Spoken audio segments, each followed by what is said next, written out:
che è il momento giusto per iniziare. Benvenuti a tutti. So che la diretta anche su Zoom e su YouTube è già partita, quindi dovremmo avere anche diversi colleghi, amici, altre persone che in giro per l'Italia collegate. Poi man mano che andiamo avanti, anche stamattina avrò modo di salutarli e presentarli. Visto che gli ospiti di oggi saranno molti, avete visto anche dal panel degli invitati a intervenire, li presenterò uno per volta, quindi non faccio una lunga introduzione per dire chi interverrà, ma di volta in volta lascerò la parola per presentare, però mi fa piacere comunque dirvi che tra gli interventi, e quindi parto da loro, ci saranno anche due nostre ragazze del centro di formazione qui di Engim a Venezia, a cui faremo delle domande dove speriamo sappiano anche rispondere, a cui faremo delle domande anche legate alla ricerca, per cui parto dalla loro presentazione, però gli lascerò la parola man mano che andremo avanti con le nostre attività. Partiamo con il focus principale. Come ho già detto ieri a chi era presente qui, adesso lo ribadisco anche per chi è a distanza, domani con il Sole 24 Ore uscirà questo libro, Il posto del lavoro, scritto da Daniele Marini appunto insieme a Irene Lovato, che sono state le due persone che hanno curato la ricerca di cui parleremo oggi. Diciamo che sicuramente per noi come Engim è un onore il fatto di poter essere inseriti all'interno di questo libro, avere anche questa possibilità di visibilità con il Sole 24 Ore, che da sempre segue anche le tematiche del lavoro. E ci fa piacere, mi fa piacere presentarvi e lasciare quindi la parola a Daniele Marini per darci degli elementi di fondo anche della ricerca che è stata fatta, soprattutto con i dati. Come dicevo, partirei dal suo intervento proprio perché poi stimolerà gli interventi successivi e io lascerò la parola alle varie persone che interverranno o in presenza o a distanza, perché alterneremo anche questa parte, perché proprio a partire dai dati e dalle analisi che ci ha proposto Daniele, su quali probabilmente potremo fare, ragionare su strategie e soprattutto proposte anche di prospettiva attorno a queste tre parole chiave che vorrebbero caratterizzare anche la nostra conferenza di oggi, ma soprattutto anche il futuro per Engim: giovani, lavoro, futuro. Non abbiamo messo la parola formazione perché probabilmente nella sintesi di queste tre parole insieme ci sta in modo automatico e diretto la parola formazione stessa. Daniele, lascio la parola a te, partiamo dal tuo intervento. Grazie per il lavoro che abbiamo fatto insieme, grazie di essere anche qui con questa presentazione. Diciamo che giochi abbastanza in casa, fossimo stati più lontani era un po' più problematico, ma qui è più facile di sicuro. A te la parola, Daniele. Grazie. Sì, si sente. Buongiorno a tutte e a tutti. E come ha già introdotto Marco Muzzarelli, quello che farò sarà quello di presentarvi i risultati principali della ricerca che abbiamo condotto all'inizio di quest'anno, che avete condotto all'inizio di quest'anno, tra gennaio e febbraio, dove sono stati intervistati oltre 4.000 giovani studenti dei corsi Engim, delle diverse età, tra i 15 e i 18 anni, in tutte le sedi dove Engim è presente, e oltre a questo abbiamo intervistato circa più di 300 altri giovani che frequentavano le altre scuole superiori, istituti tecnici e licei, prendendoli come si dice campione di controllo, cioè per vedere se c'erano o ci sono delle differenziazioni tra queste due popolazioni. Dico subito che il campione di controllo è ovviamente un campione più limitato e non è effettivamente rappresentativo così come lo è stato quello degli studenti Engim, però comunque è un campione significativo che ci consente di fare alcuni ragionamenti. Prima di introdurmi e raccontarvi alcuni aspetti della ricerca, preciso quali sono state le due domande dalle quali siamo partiti nelle riflessioni iniziali con Marco, con Padre Antonio e lo staff che ha seguito più direttamente la ricerca. E il primo tema, se volete, è ma qual è l'immagine e quali sono le rappresentazioni che questi giovani hanno del lavoro? Sono giovani che frequentano delle scuole anche particolari, per così dire, nel senso che rispetto agli altri studenti hanno già in qualche misura un rapporto più diretto col mondo del lavoro e quindi era interessante cercare di capire quale fosse la rappresentazione, le attese, l'immagine del lavoro che questi giovani adolescenti hanno. E dall'altro lato, l'altra domanda è, ma c'è una, come possiamo dire, sì, possiamo dire uno stereotipo che riguarda i giovani studenti che frequentano gli enti di formazione professionale che li vede in qualche misura con un profilo, diciamo, più marginale, no? Cioè ragazzi magari che possono essere provenienti da ceti sociali più bassi, con esperienze scolastiche meno positive e così via, no?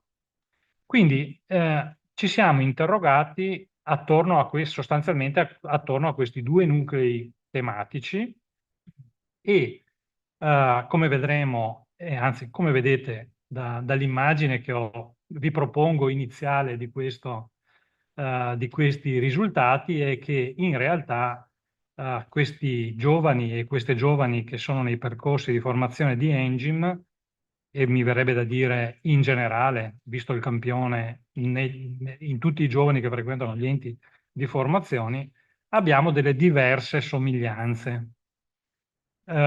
Ho usato un'immagine di un film che forse qualcuno di voi avrà visto, che si intitolava I Gemelli, e sono due persone, Schwarzenegger e Danny DeVito, radicalmente diversi, ma si scoprono essere gemelli. Che cosa voglio dire? Che in realtà, e dico subito il risultato della prima domanda, questi giovani e queste giovani che frequentano i corsi di formazione di Engine in realtà non sono così diversi dagli altri. Ci sono invece diverse somiglianze, presentano delle peculiarità, ma sono più simili agli altri di quanto non si potrebbe immaginare. E quindi parto innanzitutto da questo aspetto per testimoniare perché arriviamo a questa conclusione. Allora, intanto guardiamo il genere di appartenenza e vedete che sicuramente anche per le tipologie di corsi di formazione proposti, la quota di giovani maschi è un po' più elevata rispetto alla media degli istituti superiori dove abbiamo utilizzato il campione di controllo. Però, come vedete, non c'è già qui non c'è una radicale differenza. Vi faccio segnalare una piccola cosa, perché da alcuni anni a questa parte, quando si pone la domanda di genere, oltre a maschio e femmina si mette anche altro. In tutti i sondaggi che io faccio e che ho fatto che riguardano popolazione dei 18 anni in su, non mi è mai capitato che venisse fuori qualcuno che si ponesse nella voce altro. Lo pongo all'attenzione perché presso le giovani generazioni questa dimensione è una dimensione non così netta. Ok? Quindi è solo, non abbiamo poi approfondito il tema, ma ve lo segnalo perché qui parliamo di giovani adolescenti. Per quello che riguarda l'area, ovviamente abbiamo una distribuzione che è quella legata alla presenza degli enti di formazione professionale a livello nazionale, quindi non mi soffermo su questo, è molto simile anche a quella degli istituti superiori dove abbiamo cercato di fare una cosa analoga, ma veniamo agli aspetti più di merito. Abbiamo chiesto di indicare quale fosse la provenienza, la natalità, ecco. Se figli di genitori entrambi italiani oppure di genitori dove uno dei due fosse nato all'estero o tutti e due nati all'estero oppure che lo stesso interpellato o interpellata fosse nato all'estero. E come vedete non ci sono sostanziali differenze. Quindi le famiglie di provenienza delle giovani generazioni interpellate non presentano da questo punto di vista un'origine diversa. Se poi andiamo all'indicatore che abbiamo costruito del capitale socioculturale familiare, che vuol dire che cosa? Abbiamo chiesto da un lato quale fosse la professione dei genitori e dall'altro quale fosse il titolo di studio dei genitori. Mettendo insieme questi risultati creiamo l'origine del capitale socioculturale della famiglia di appartenenza e, come vedete, sicuramente fra quelli che frequentano Engim c'è una quota più elevata di giovani che provengono da ceti sociali, diciamo, definiamoli bassi, ok? Dove i genitori fanno un lavoro manuale e hanno un titolo di studio basso, però non è così radicale questa cosa, perché vedete che il ceto medio è identico. Certo, il ceto alto è più spostato sugli istituti superiori, ma nel complesso non abbiamo un disequilibrio tale da dire che chi frequenta i corsi di formazione professionali proviene da ambiti sociali marginali. Ok? E già questo dovrebbe aiutarci, diciamo, a immaginare anche una narrazione diversa di quello che si fa degli enti di formazione professionale. Ecco. Ma ci torneremo dopo. Vediamo ai percorsi scolastici e alle scelte che hanno fatto le giovani generazioni. Allora, arrivano a frequentare subito, cioè dopo la terza media, i 2/3 degli interpellati, mentre un terzo proviene da un'altra scuola. Che cosa succede negli istituti superiori? Queste quote si spostano un po', perché vedete che a scegliere immediatamente una scuola superiore è l'80% dei giovani degli istituti superiori contro un 65%. Allora, ancora una volta, c'è una differenza, ma non è così marcata. E soprattutto la cosa interessante è che non ci sono differenziazioni dal punto di vista e dell'origine sociale della nascita dei genitori e tantomeno dal punto di vista del capitale socioculturale familiare. Cos'è che fa la differenza? Qui sì, l'esperienza della bocciatura. Cioè, molto più che negli istituti superiori, i ragazzi che frequentano i corsi di formazione professionali hanno alle spalle un'esperienza di bocciatura. Questa sì è un elemento, diciamo così, che diventa chiave, il che ci racconta una volta di più quanto gli enti di formazione professionale funzionino da bacino di recupero e di ridare un percorso di cittadinanza a ragazzi che invece magari o hanno sbagliato una scelta scolastica o hanno avuto appunto una bocciatura e cose di questo genere. Mi piace sempre ricordare che Don Milani diceva che la scuola media di allora aveva un solo problema, i ragazzi che perde, no? Cioè, questo diceva in lettera a una professoressa. Ma come hanno scelto le scuole, le giovani generazioni? Beh, allora, intanto, innanzitutto diciamo che la famiglia è l'ambito, diciamo, orientativo, orientatore per eccellenza, ma soprattutto dentro la famiglia chi? La mamma. Quindi, se dobbiamo fare delle azioni di orientamento scolastico e professionale, bisogna parlare alle mamme.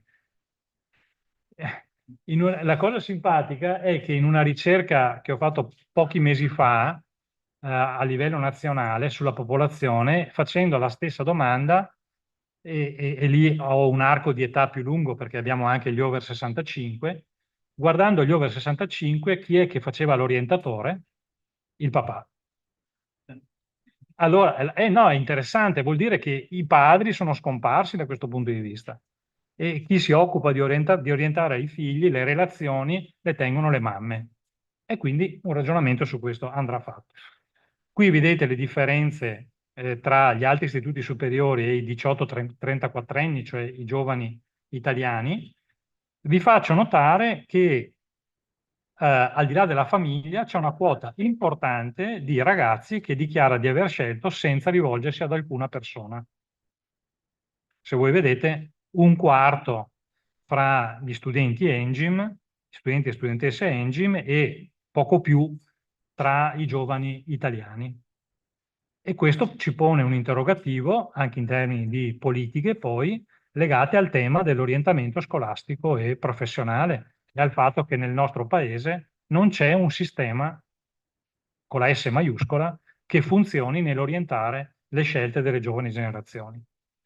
Veniamo all'esperienza scolastica e abbiamo posto una serie di interrogativi, di temi, di come si sentono i giovani e le giovani durante le lezioni e come potete vedere c'è una differenza qui netta fra i giovani che frequentano Engim e gli altri, nel senso che questi giovani si annoiano di meno, si sentono meno nervosi, come vedete rispetto alle interrogazioni, cioè danno un'immagine della loro esperienza scolastica complessivamente non positiva, direi molto positiva, perché se poi sommiamo questi dati e creiamo un indicatore di stress, come vedete per il 60% dei ragazzi che frequentano i corsi Engim è basso, cioè non manifestano tensioni particolari, contro il 42% dei giovani che frequentano gli istituti superiori. E adesso veniamo a capire anche il perché fra un attimo. Quindi alla fine, se gli chiediamo di valutare com'è il loro percorso scolastico in questo momento, vedete che per i giovani Engim considerano fin qui quello che hanno fatto al momento di intervista la loro esperienza scolastica più un successo che un insuccesso, di più rispetto alle giovani generazioni degli istituti superiori. E quali sono gli aspetti che incidono e incidono in modo positivo sul loro successo scolastico? Beh, soprattutto, vedete, i laboratori, il fatto di poter sperimentare il lavoro finché si studia, oltre ovviamente all'impegno personale, perché ça va sans dire, cioè ci metto del mio e quindi... Però guardate, queste sono le valutazioni del punteggio 4-5, cioè il massimo, cioè vuol dire molto moltissimo. Guardate lo stage, il modo di insegnare dei docenti, ma anche le relazioni, sia con i compagni che con i docenti, hanno tutte valutazioni molto positive. Guardate anche i consigli del tutor del corso, dello stage o dell'apprendistato. Quindi una dimensione relazionale importante. Ecco, questo è un aspetto, credo, chiave sul quale riflettere. Meno invece hanno, ma comunque valutazioni positive, l'impresa formativa piuttosto che l'attività pomeridiana o l'intervallo, meno ancora l'apprendistato e su questo magari una riflessione andrebbe fatta. E se questa è la valutazione sull'esperienza scolastica, qual è l'importanza che assegnano allo studio per la loro vita? Abbiamo posto una serie di aspetti su cui il titolo di studio potrebbe intervenire in modo più o meno positivo e vedete che ancora una volta il confronto fra gli studenti Engim e quelli degli istituti superiori, cioè il campione di controllo, fanno vedere come per gli studenti Engim anche il valore dell'istruzione è più elevato rispetto a quello che danno le giovani generazioni, diciamo, delle altre scuole. E anche qui, se facciamo un indicatore di sintesi, vedete che nel caso degli studenti Engim, questo indicatore di importanza è per quasi il 46% elevata contro il 37% dei giovani studenti. Quindi, ancora una volta, abbiamo che sia sul versante dell'apprendimento, della scuola, dell'esperienza scolastica, che del valore dell'istruzione, ci sono dei giovani che, diciamo così, hanno valutazioni molto positive, cioè che esprimono una ricchezza da questo punto di vista. Veniamo quindi al tema, al rapporto fra scuola e lavoro. Gli abbiamo chiesto in che misura, al di là dell'esperienza scolastica e del lavoro dell'esperienza scolastica, fanno delle attività di lavoro extra, no? E come vedete, i giovani di Engim hanno un rapporto con il mercato del lavoro, con il lavoro in generale, un po' più diffuso rispetto agli altri giovani. E la cosa interessante è che questa esperienza che loro fanno, ripeto, extra scolastica, non è soltanto durante il periodo estivo, dove invece si concentrano i giovani degli istituti superiori, ma è anche durante tutto l'anno. Quindi c'è come dire, un percorso binario e contemporaneo che spinge e che fa sì che questi ragazzi e queste ragazze, finché studiano, non solo fanno l'attività lavorativa in senso curricolare, ma fanno anche altre attività lavorative. E la cosa interessante è che l'utilità percepita è elevata di queste esperienze, sia dal punto di vista della formazione personale, vedete gli istogrammi alla vostra destra, sia per quello che riguarda la coerenza con il percorso di studi. Come a dire che le esperienze diciamo, di personali di alternanza scuola-lavoro per i giovani di Engim sono più coerenti e più utili rispetto a quelle che fanno i ragazzi invece degli istituti superiori. Infine veniamo all'ultimo capitolo, che è quello delle visioni e delle rappresentazioni legate al lavoro, e qui abbiamo anche un confronto non solo con gli istituti superiori, ma con i giovani degli istituti superiori, ma con i giovani italiani. Allora, guardate, dov'è che posso trovare più opportunità di crescita? Nel pubblico o nel privato? Ovunque, in tutti i campioni prevale il privato, prevale di più negli studenti Engine rispetto a quelli degli istituti superiori, e però ancora di più fra i giovani che sono già inseriti nel mondo del lavoro. E ancora, come pensi di poter mettere a frutto le tue capacità facendo un lavoro come dipendente o come lavoratore autonomo? E vedete che soprattutto fra le giovani generazioni c'è questa spinta, diciamo, alla dimensione dell'autonomia, cioè del mettersi in proprio, un po' meno fra i 18 e i 34 anni, però comunque anche in questo caso è maggioritaria. E se potessi scegliere che tipo di vita lavorativa vorresti fare? Con un posto più stabile e sicuro, anche se non mi dà prospettive di carriera, oppure meno stabile, ma che mi dia più probabilità di crescita professionale? Io faccio sempre questa domanda ai miei studenti e chiedo, ma per voi il lavoro che cos'è? E un tempo mi dicevano precario, oggi mi dicono flessibile. Cioè hanno interiorizzato l'idea che il mercato del lavoro si naviga sul mercato del lavoro. E lo vedete anche da questi risultati. La cosa interessante è che fra le giovani generazioni di adolescenti e poi quelli che sono sul mercato del lavoro, l'opinione cambia. Cioè finché sei studente ti immagini dei percorsi lavorativi, mentre quando entri sul lavoro, ecco, la dimensione della stabilità comincia a diventare un po' più forte. Se mettiamo insieme queste domande e creiamo un indicatore anche qui di tipologia di percorso lavorativo, vedete che fra i giovani studenti prevale l'idea di percorso di più rispetto ai giovani, diciamo, italiani in generale. Anche se comunque in ogni caso, anche fra i giovani italiani prevale l'idea di percorso lavorativo rispetto al tema della stabilità. Allora, qui, ma poi ci tornerò alla fine, c'è un tema legato alle immagini e le rappresentazioni del lavoro prima di entrare nel lavoro e poi cosa succede realmente dentro al lavoro. E forse scopriamo che c'è un gap. Che cos'è il lavoro, quindi, per questi giovani? È sicuramente uno strumento per guadagnarsi da vivere, ma è anche un mezzo per rendersi utile alla propria famiglia e via via vorrei farvi notare l'ultima affermazione che è un sacrificio inevitabile. Eh? Lo è molto meno fra i giovani Engine rispetto ai giovani degli istituti superiori e ai giovani che sono sul lavoro. Mm? Però vedete che non ci sono significative differenze, il che ci racconta di come c'è un'immagine del lavoro e dell'utilità del lavoro che tutto sommato è analoga, cioè è trasversale alle generazioni. Però che cos'è per te allora il lavoro? È la cosa più importante o è importante insieme ad altri aspetti? O è sì importante ma lo è di meno rispetto ad altri, è solo un mezzo per guadagnarsi da vivere? Quindi una visione strumentale. Guardate la cosa interessante. Per gli studenti e le studentesse Engine è soprattutto è la cosa più importante o è importante insieme ad altri. Vedete che sono la maggioranza, il 53%. Fra i giovani degli istituti superiori questa affermazione li divide esattamente a metà. Se poi andiamo sui giovani italiani, 18-34 anni, anche qui si spartiscono a metà, ma comincia a prevalere un'idea più di tipo strumentale.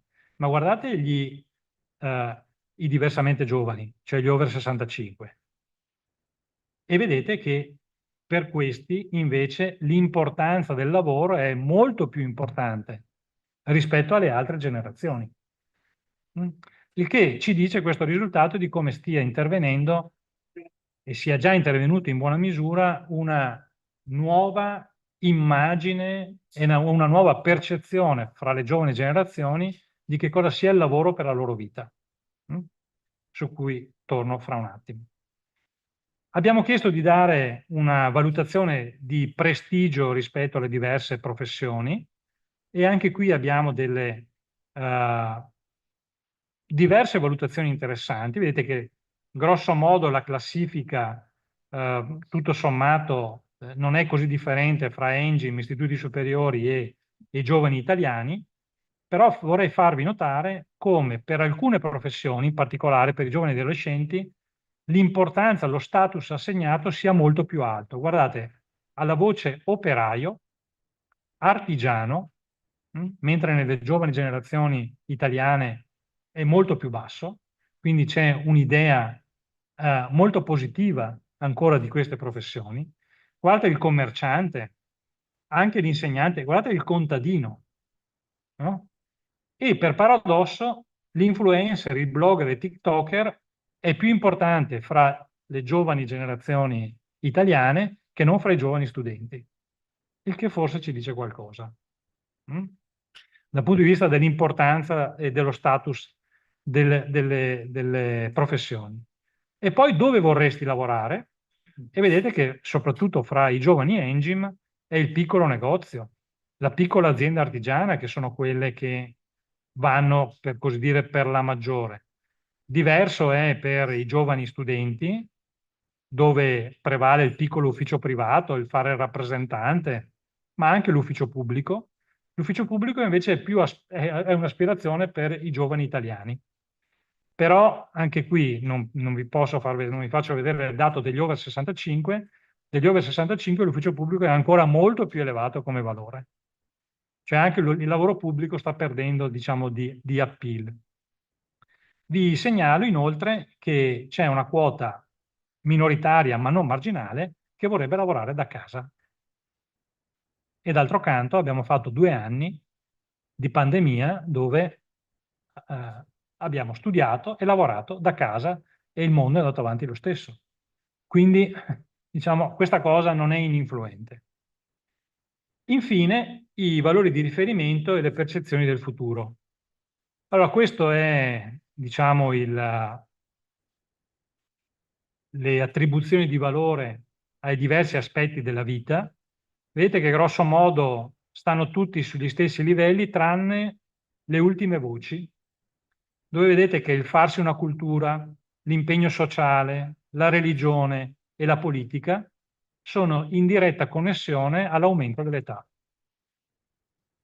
Guardate anche la religione, oltre che alla politica, però per il resto, grosso modo, abbiamo, diciamo, delle valutazioni di importanza che sono relativamente similari. Se noi però creiamo il peso medio, cioè diamo un peso all'insieme di questi valori, la cosa che voi notate è che presso le giovani generazioni, tutte, il peso medio assegnato ai valori è inferiore a quello che danno gli adulti, i più adulti, meglio. Cioè, in questo senso, compreso il lavoro rimane una cosa molto importante e per le aspirazioni degli adolescenti è ancora più importante, ma questi valori perdono di consistenza. Perché? Non perché ci sia, pensiamo al lavoro, una meno importanza assegnata al lavoro, ma perché oltre al lavoro ci sono altri aspetti che stanno in condominio con il lavoro. I più bravi parlerebbero di work-life balance, no? Cioè tengo insieme tutte le dimensioni della vita per me sono importanti e quindi bisogna che stiano in qualche misura assieme. Infine, come vedono il futuro, e vedete che gli aggettivi più positivi sono quelli più marcati, soprattutto fra i giovani Engine rispetto a quelli degli istituti superiori, tant'è che se creiamo anche qui un elemento di sintesi, un indicatore di sintesi, i giovani fiduciosi sono di più fra gli studenti Engine rispetto a quelli degli istituti superiori. Allora, se colleghiamo insieme tutte le cose e vado alla conclusione, noi abbiamo che i giovani e le giovani che frequentano i corsi Engine in realtà, come vedete, non sono così dissimili da come ci si potrebbe immaginare. Anzi, presentano più somiglianze che differenze. E quindi qui c'è come dire, una riflessione da fare da questo punto di vista. Il secondo punto è che sicuramente l'aspetto della bocciatura è quello che differenzia, e però caratterizza anche l'istruzione e la formazione professionale come un luogo di riabilitazione, di ricittadinanza delle persone, che andrebbe messo in rilievo anche dal punto di vista della comunicazione. Abbiamo visto come sia la famiglia e soprattutto la madre a orientare, e che poi chi frequenta i corsi di formazione tutto sommato dia una valutazione della propria esperienza scolastica positiva, molto positiva, più degli altri ragazzi, in virtù proprio di questa vicinanza con il mondo del lavoro. E poi però abbiamo un peso del lavoro che diventa, lo vorrei definire, light, cioè il posto del lavoro, il posto che occupa il lavoro nella vita delle persone è sì importante e ha delle aspettative importanti verso le giovani generazioni, ma perde di consistenza in modo, se volete, un po' paradossale. E allora i due elementi sui quali ragionare, a mio modo di vedere come conclusione di questa ricerca, sono da un lato il dover lavorare di più sulla rappresentazione degli enti di formazione professionale, di Engine, in una valutazione e in una rappresentazione, secondo me, che deve essere molto più positiva, che deve uscire dal corner, dall'angolo di percorsi di formazione professionale di serie B, C o D addirittura, no? Perché sappiamo come è costruita la nostra piramide. Quindi c'è un tema di narrazione diversa del lavoro che si fa e dell'istituto in qualche misura. E poi c'è un aspetto che a mio modo è critico, cioè c'è un'immagine del lavoro che per gli adolescenti è un sogno come abbiamo visto molto positivo, no?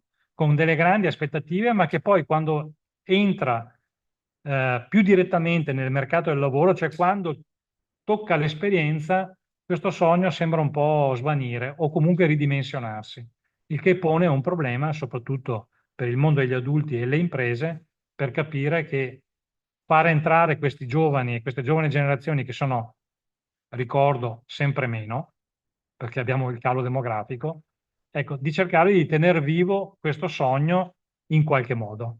Grazie.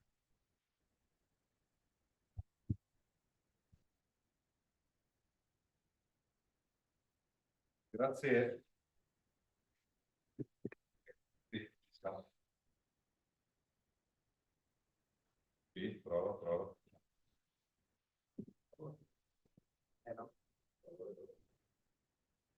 Uso il cavo che c'è qua. Beh, grazie Daniele dell'intervento e dell'approfondimento. Insomma, abbiamo anche già avuto modo in altre occasioni di commentare un pochino questi dati che ci hanno aiutato anche a dare delle prime interpretazioni anche di prospettiva.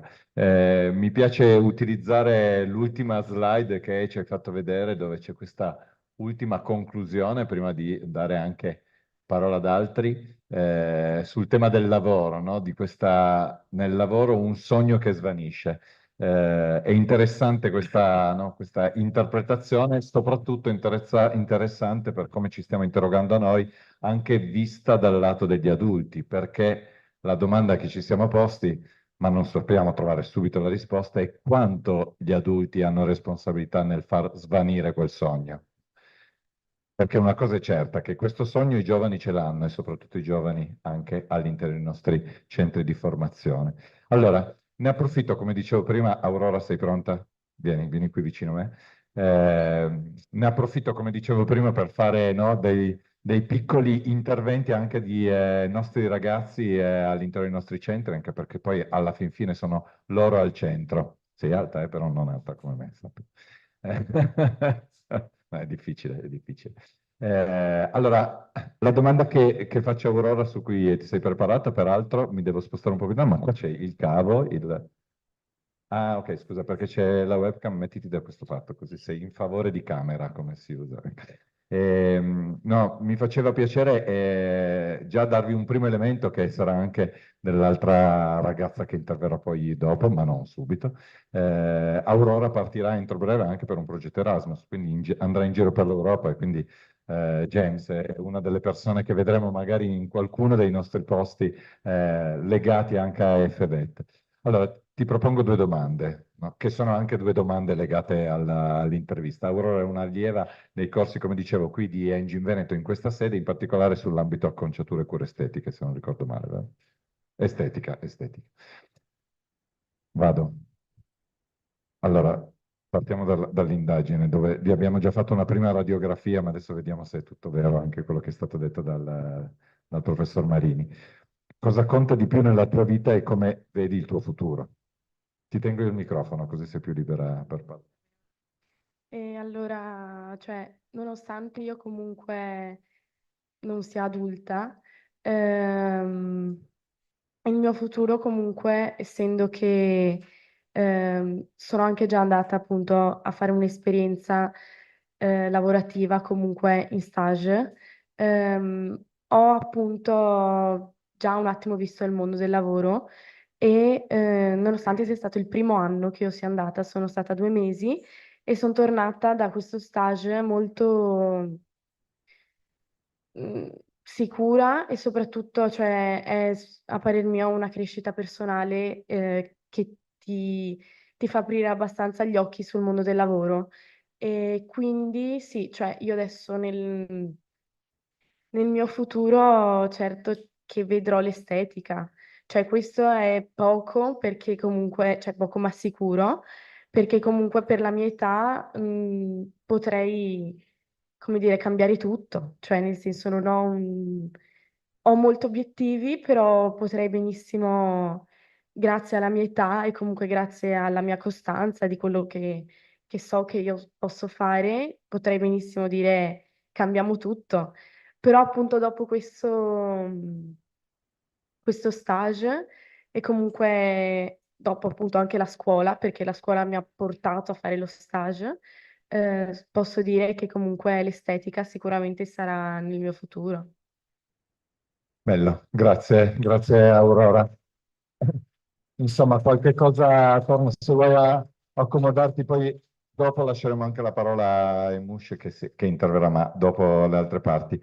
Daniele, un po' emerge, no, questo tema del futuro e del lavoro e dell'estetica, ma ci ha detto anche Aurora del fatto che potrebbe non essere sempre solo estetica per sempre. E questo elemento, secondo me, no, è un elemento interessante.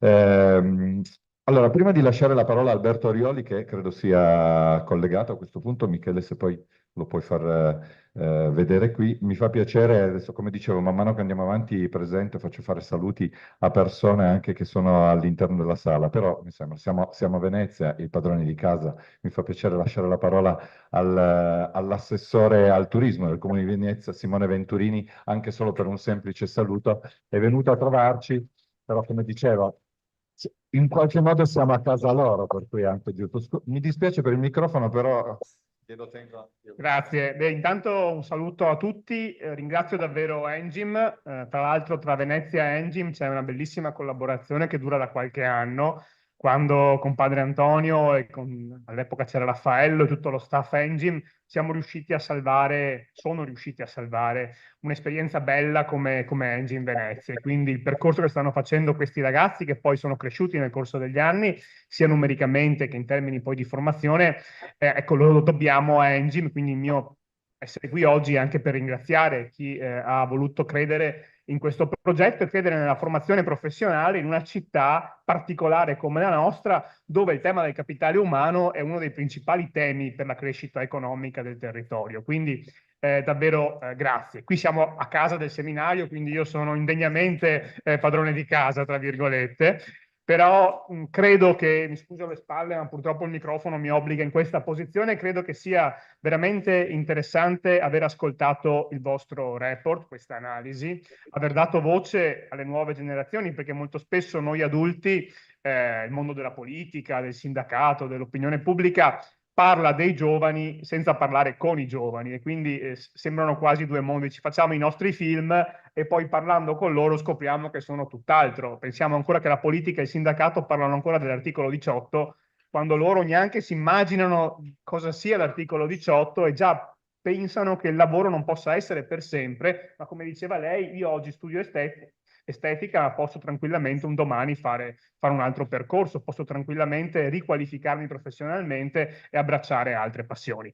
I due temi che porto a casa oggi, ma di cui sono già convinto, insomma, sono due priorità che la politica a livello nazionale, ma poi a livello locale e regionale deve avere. Il primo è parlare di lavoro, di abilitare la parola lavoro, che non è solo un sacrificio inevitabile, ma è anche il mezzo attraverso il quale si realizza la mobilità sociale, è il mezzo grazie al quale si realizza l'autonomia delle persone, è il mezzo grazie al quale io mi divento anche persona a tutto tondo, perché mi interfaccio con la realtà, ho a che fare con altre persone, smusso i miei angoli, capisco che non sono solo io al centro del mondo, ma sono parte di un mondo più complesso. Il lavoro è dove le persone si formano, è dove si realizza poi la persona e non è appunto una brutta parola. E molto spesso abbiamo invece raccontato alle nuove generazioni che ci sono delle scorciatoie, il modello delle scorciatoie, appunto degli influencer, di alcuni fenomeni strani su internet, oppure dei sussidi, l'idea che noi possiamo sussidiare le persone creando sostanzialmente un'economia assistenziale e svilendo l'idea invece dell'essere proattivi, di quell'attivazione delle persone che poi si tiene insieme in un principio più ampio, quello della sussidiarietà. E il secondo tema è appunto quello di parlare della formazione professionale. Per troppi anni abbiamo considerato la formazione professionale un piano B. No, se non sei bravo a scuola, non vai all'università, allora vai. Allora un corno, scusatemi la parola. Cioè, dobbiamo capire che ogni persona ha delle capacità.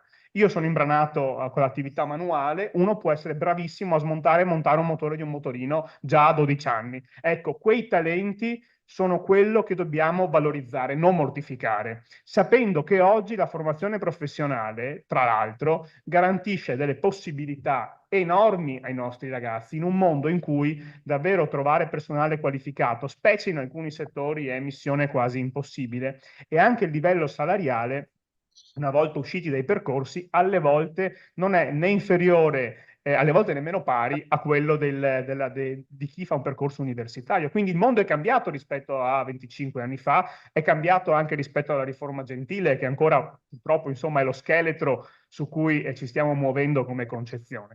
Quindi davvero credo sia importante parlare di lavoro, aver ascoltato la loro voce e credo che il lavoro che sta facendo Engim sia straordinariamente importante nel nostro paese e appunto nella nostra anche tessuto economico, perché la scuola, noi parliamo solo di economia in termini di PIL, come se fosse un numero magico, ma il PIL si costruisce partendo fin dalla scuola, dai principi che noi insegniamo a questi ragazzi e dalla capacità della scuola di vedere il mondo da qui a 10 anni, da qui a 20 anni. Molto spesso ci limitiamo invece a registrare il mondo passato e replicarlo. Quindi davvero grazie e in bocca al lupo davvero a tutti. Grazie. Grazie anche della presenza qui. Intanto mi sposto per poter dare anche la parola ad Alberto Orioli.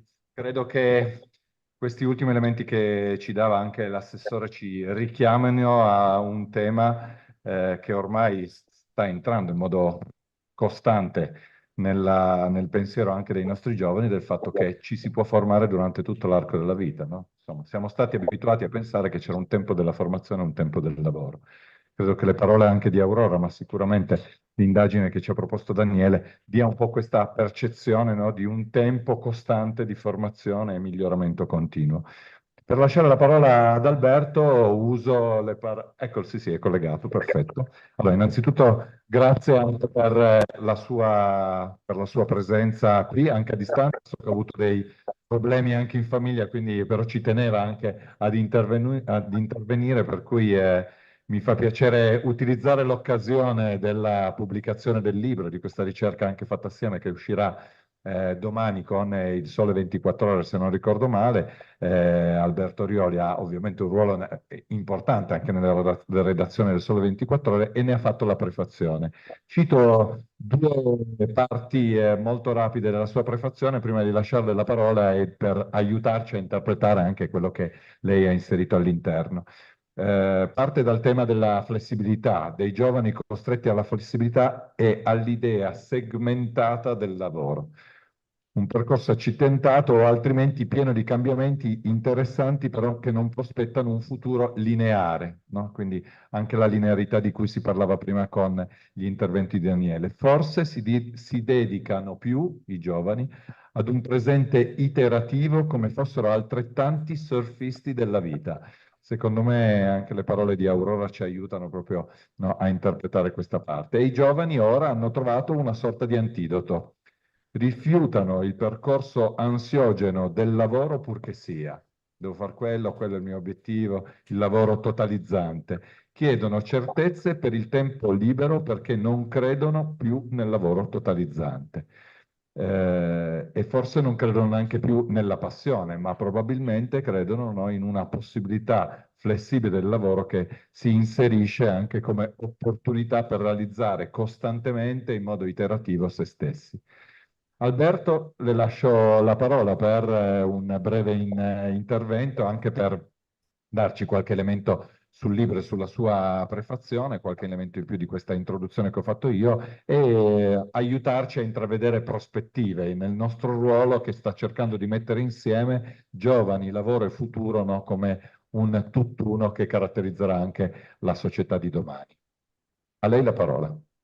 Grazie, grazie, sì, mi dispiace molto non essere lì con voi, avrei voluto davvero tanto, mi avrebbe fatto piacere, ma ho avuto un problema e quindi sono un po' in giro con un collegamento un po' fortunoso.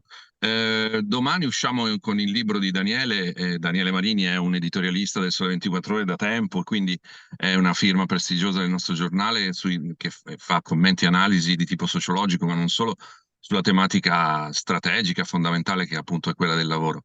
Quindi domani sarà in edicola con il giornale, rimarrà in edicola un paio di settimane, poi dopo passerà in libreria chiaramente.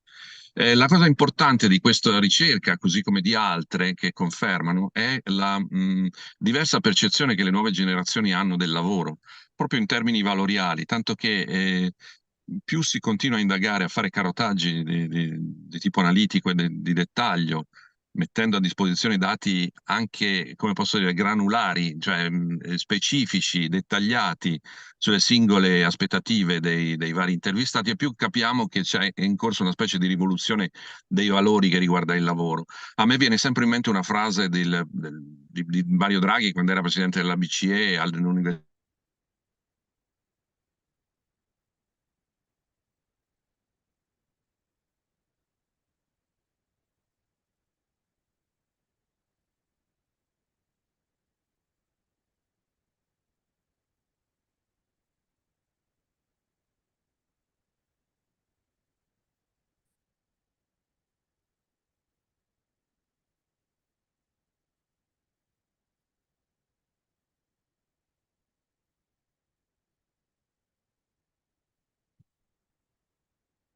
Allora, gli ho scritto che l'abbiamo perso, gli altri tanto sono ancora connessi su Zoom, quindi vuol dire che è probabilmente proprio la sua connessione.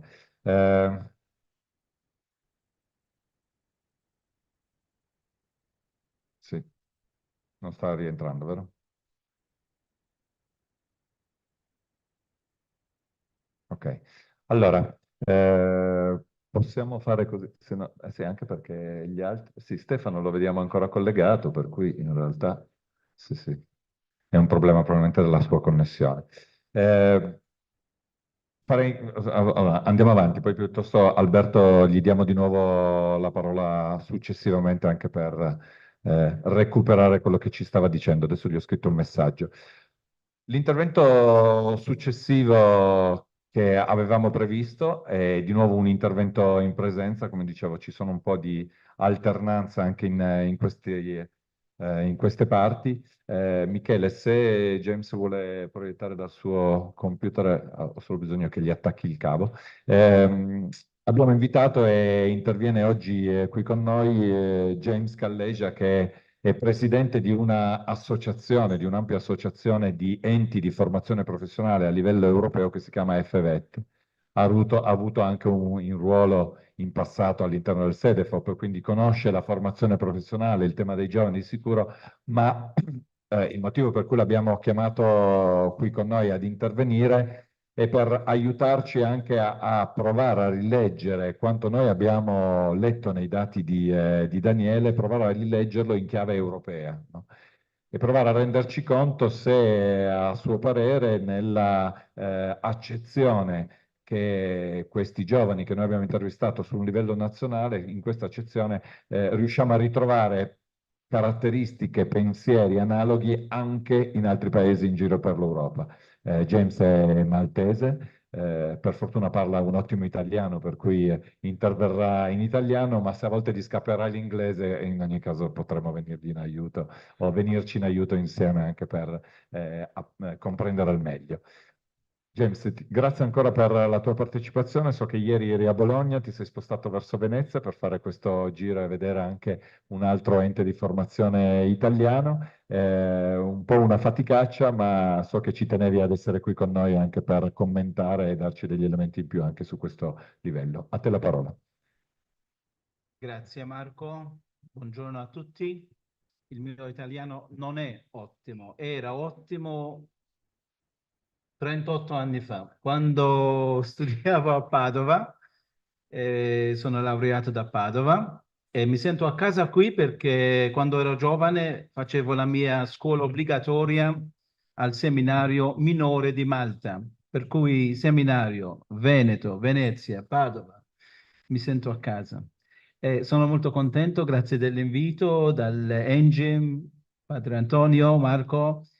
Io sono preside di un collegio di formazione professionale a Malta. Al collegio ci sono più di 8.000 studenti. Malta oggi la popolazione è più o meno di 650.000 persone, per cui avere 8.000 ragazzi al collegio di Malta è una porzione abbastanza grande.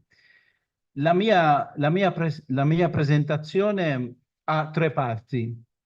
La prima è il contesto in cui io vivo ogni giorno con i giovani. Non tutti i giorni, perché essere preside di un collegio vuol dire che tu stai lì a risolvere tutti i conflitti di tutti i giorni, di tutti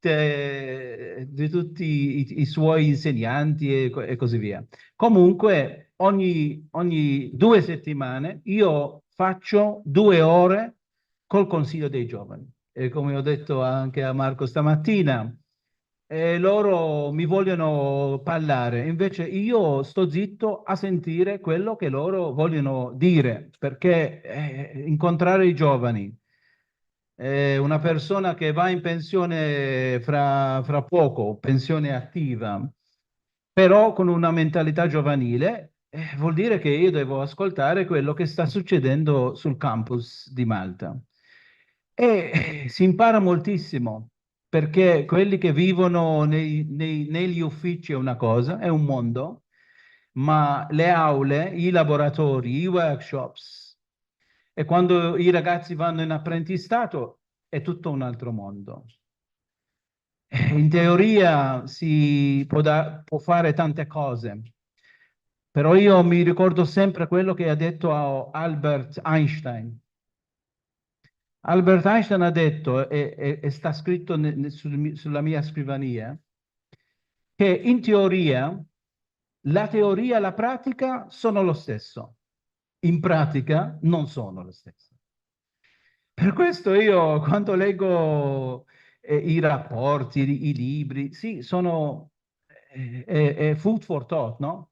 Però la realtà sul campus è una cosa molto diversa. Per cui io ho fatto una riflessione.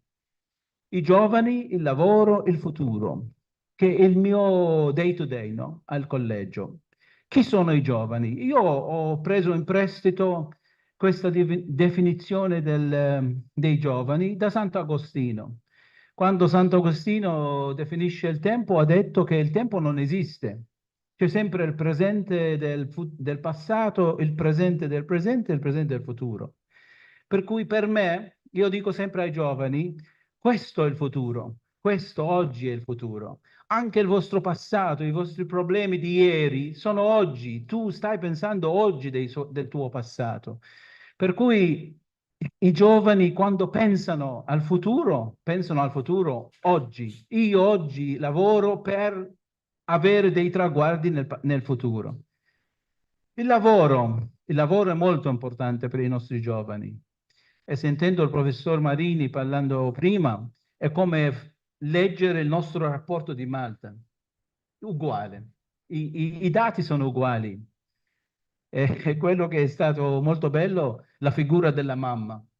La figura della mamma a Malta, la mamma decide tutto, decide dove va il papà, decide dove vanno i figli, decide tutto dal mattino fino alla sera, per cui è una figura molto importante nella nostra cultura.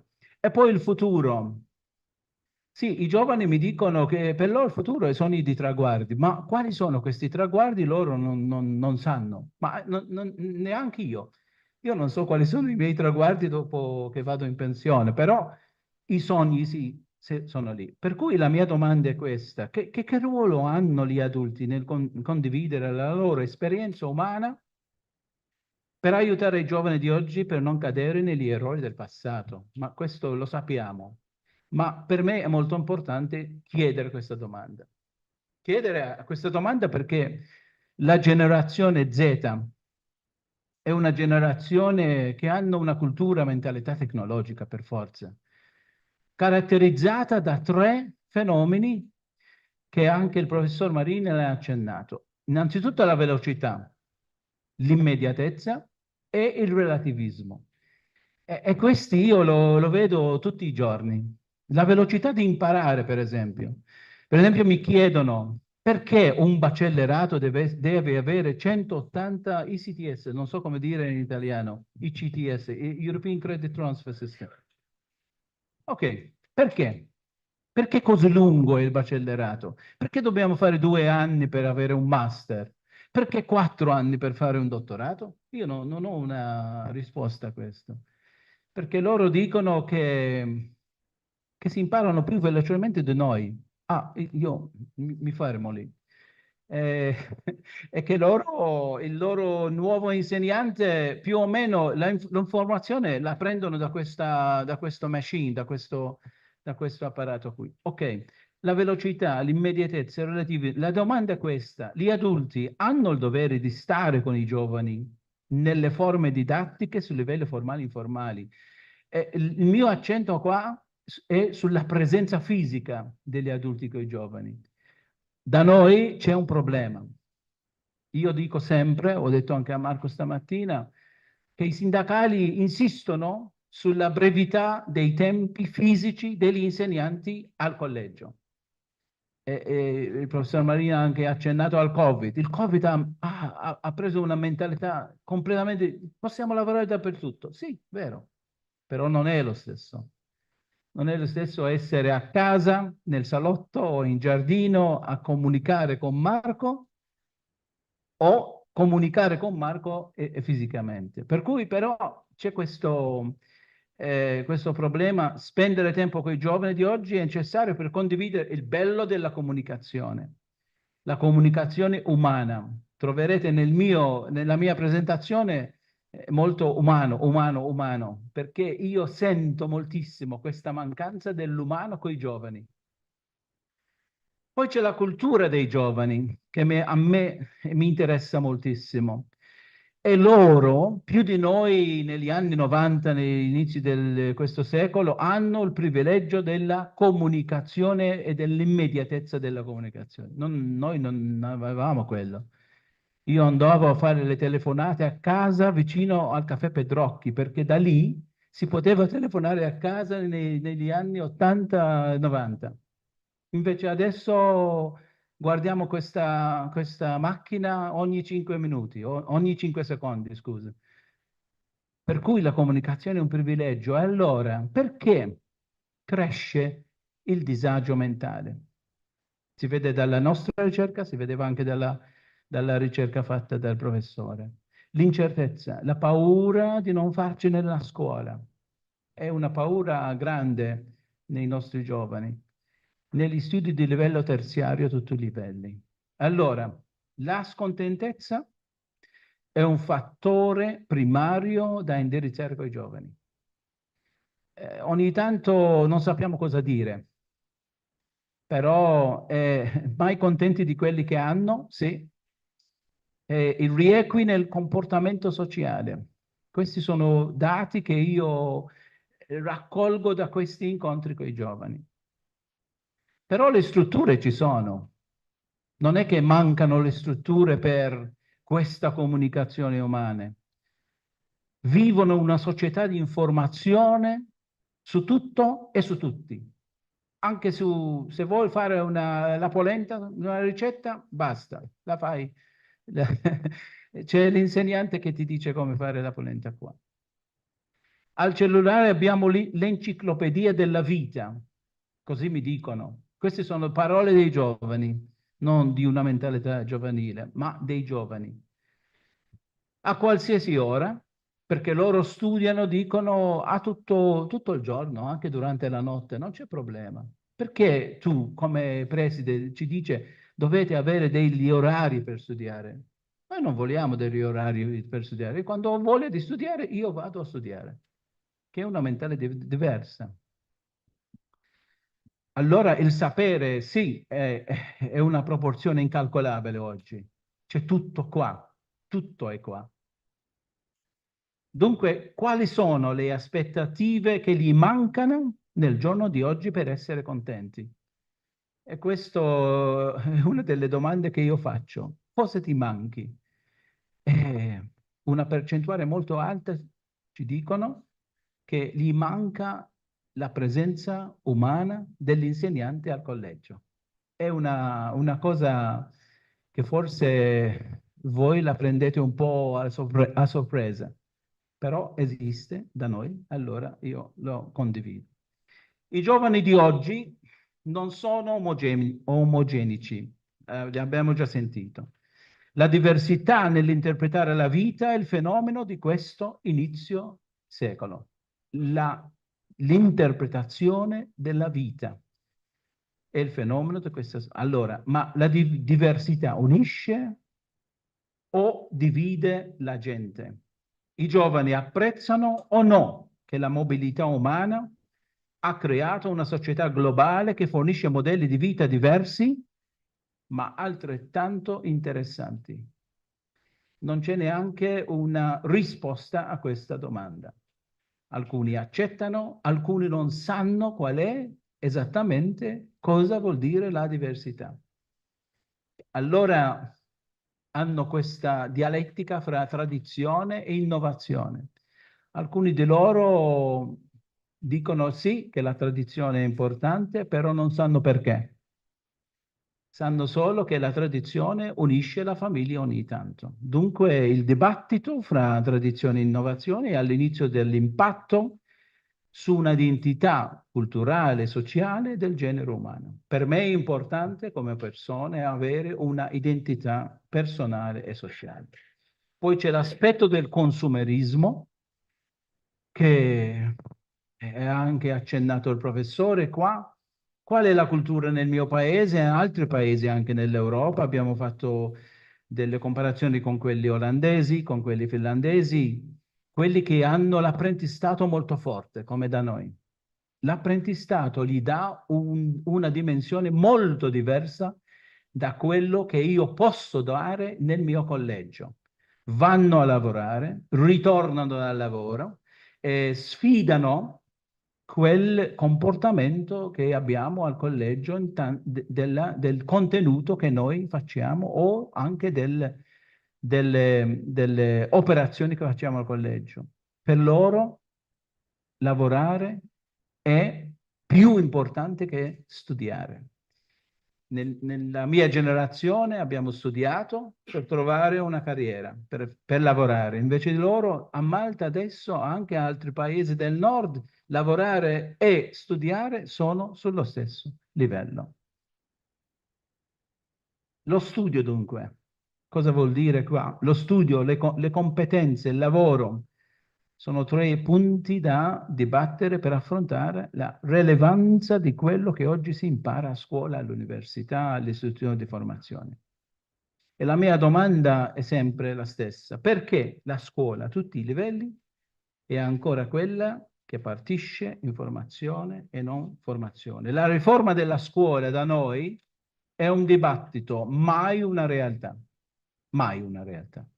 Si dibatte la riforma della scuola da noi, io scherzo perché a Padova ho fatto filosofia della scuola, no, storia della scuola. Allora ho imparato tutta la riforma Gentile. Io a Malta dico, ma chiediamo a Gentile di venire a Malta a fare una... Perché parliamo di riforma a Malta da, non so, 40 anni e mai facciamo questa riforma. Comunque, ok. Poi, questi sono alcuni dati che voi potete vedere dopo, però appena vedete questi dati qua e appena vedete i dati che ci ha fornito anche il professor Marini, vedete una assomiglianza molto, molto precisa. Qui a Malta c'è l'agenzia Giovani, che ogni 3 anni fa una ricerca che ho dato una copia a Marco per vedere un po' dove stanno i giovani da noi. E fa anche degli studi, ho fatto anche referenze dopo, altri studi che abbiamo da altri paesi, dall'Europa. E cosa posso dire qua? Posso ripetere quello che ha detto il professor Marini. I giovani sono diversi, i giovani hanno dei valori diversi, ma i giovani sanno cosa vogliono anche. E qua da quello che vedete qui è quasi tutto positivo qua. Se vedi i giovani a Malta mostrano atteggiamenti, comportamenti positivi. La maggior parte si sente felice, in buona salute, ben istruita. La maggior parte vive a casa perché noi siamo piccoli, è un'isola. Ha accesso alla tecnologia e spende denaro per svago, shopping, viaggi. Ok. Quali sono le sfide da noi? Le sfide sono di prendere decisioni autonome, che è un dato molto interessante. Perché? Perché la mamma decide tutto a casa e loro hanno questo modello che qualcuno decide per loro e portano questo modello anche al collegio. Decidi tu, non io. No, decidi tu perché sei un adulto adesso. E qual è la tua decisione? Professore, non so, mi aiuti? Ah, ok, ti aiuto, però la decisione dovrebbe essere tua. Comunque qua l'evidenza anche della crescita della tecnologia, della comunicazione, è molto interessante che al nostro collegio, quando sono entrato lì nel 18, questo è il secondo e l'ultimo mandato mio, non c'era questo amore per il volontariato. E abbiamo messo un programma obbligatorio, si chiama CSR, che nell'inglese vuol dire Community Social Responsibility, che in italiano si traduce come responsabilità sociale della comunità. Ogni studente deve trascorrere almeno il minimo di 20 ore nel volontariato ogni anno e prende dei crediti. Ok, sono felice di fare questo? Il 60% sì, il 40% no, però è obbligatorio. Almeno loro vanno nei centri accreditati col collegio per fare il volontariato come dovere sociale. Quali sono le loro preoccupazioni? Sono più o meno lo stesso, lo stress, mancanza di esercizio fisico, sono sempre seduti a vedere questa macchina qua. Poi nel complesso lo studio fornisce preziose informazioni, ci hanno detto, sottolinea anche sia gli aspetti positivi, le aree che ulteriori supporto, ma più o meno sono le stesse dati. E poi le loro aspirazioni. Qui si vede che continuare ad avere una famiglia, il 26% hanno detto di sì, non è alto. Per cui cambia il modello della nostra vita. Progredire nella carriera, sì, lukewarm si dice in inglese, non so la tradizione italiana, non è che sono eccitati su questo, il 12%. Avere successo nello studio, solo l'11%, non è che per loro lo studio è una cosa Avere un buon lavoro, il 10%, perché quando abbiamo fatto anche delle interviste, cos'è un buon lavoro? Io personalmente ho cambiato 10 lavori nella mia vita, loro cambiano 100. Ok, mio figlio che 36 anni ha già cambiato 3 lavori. Ok.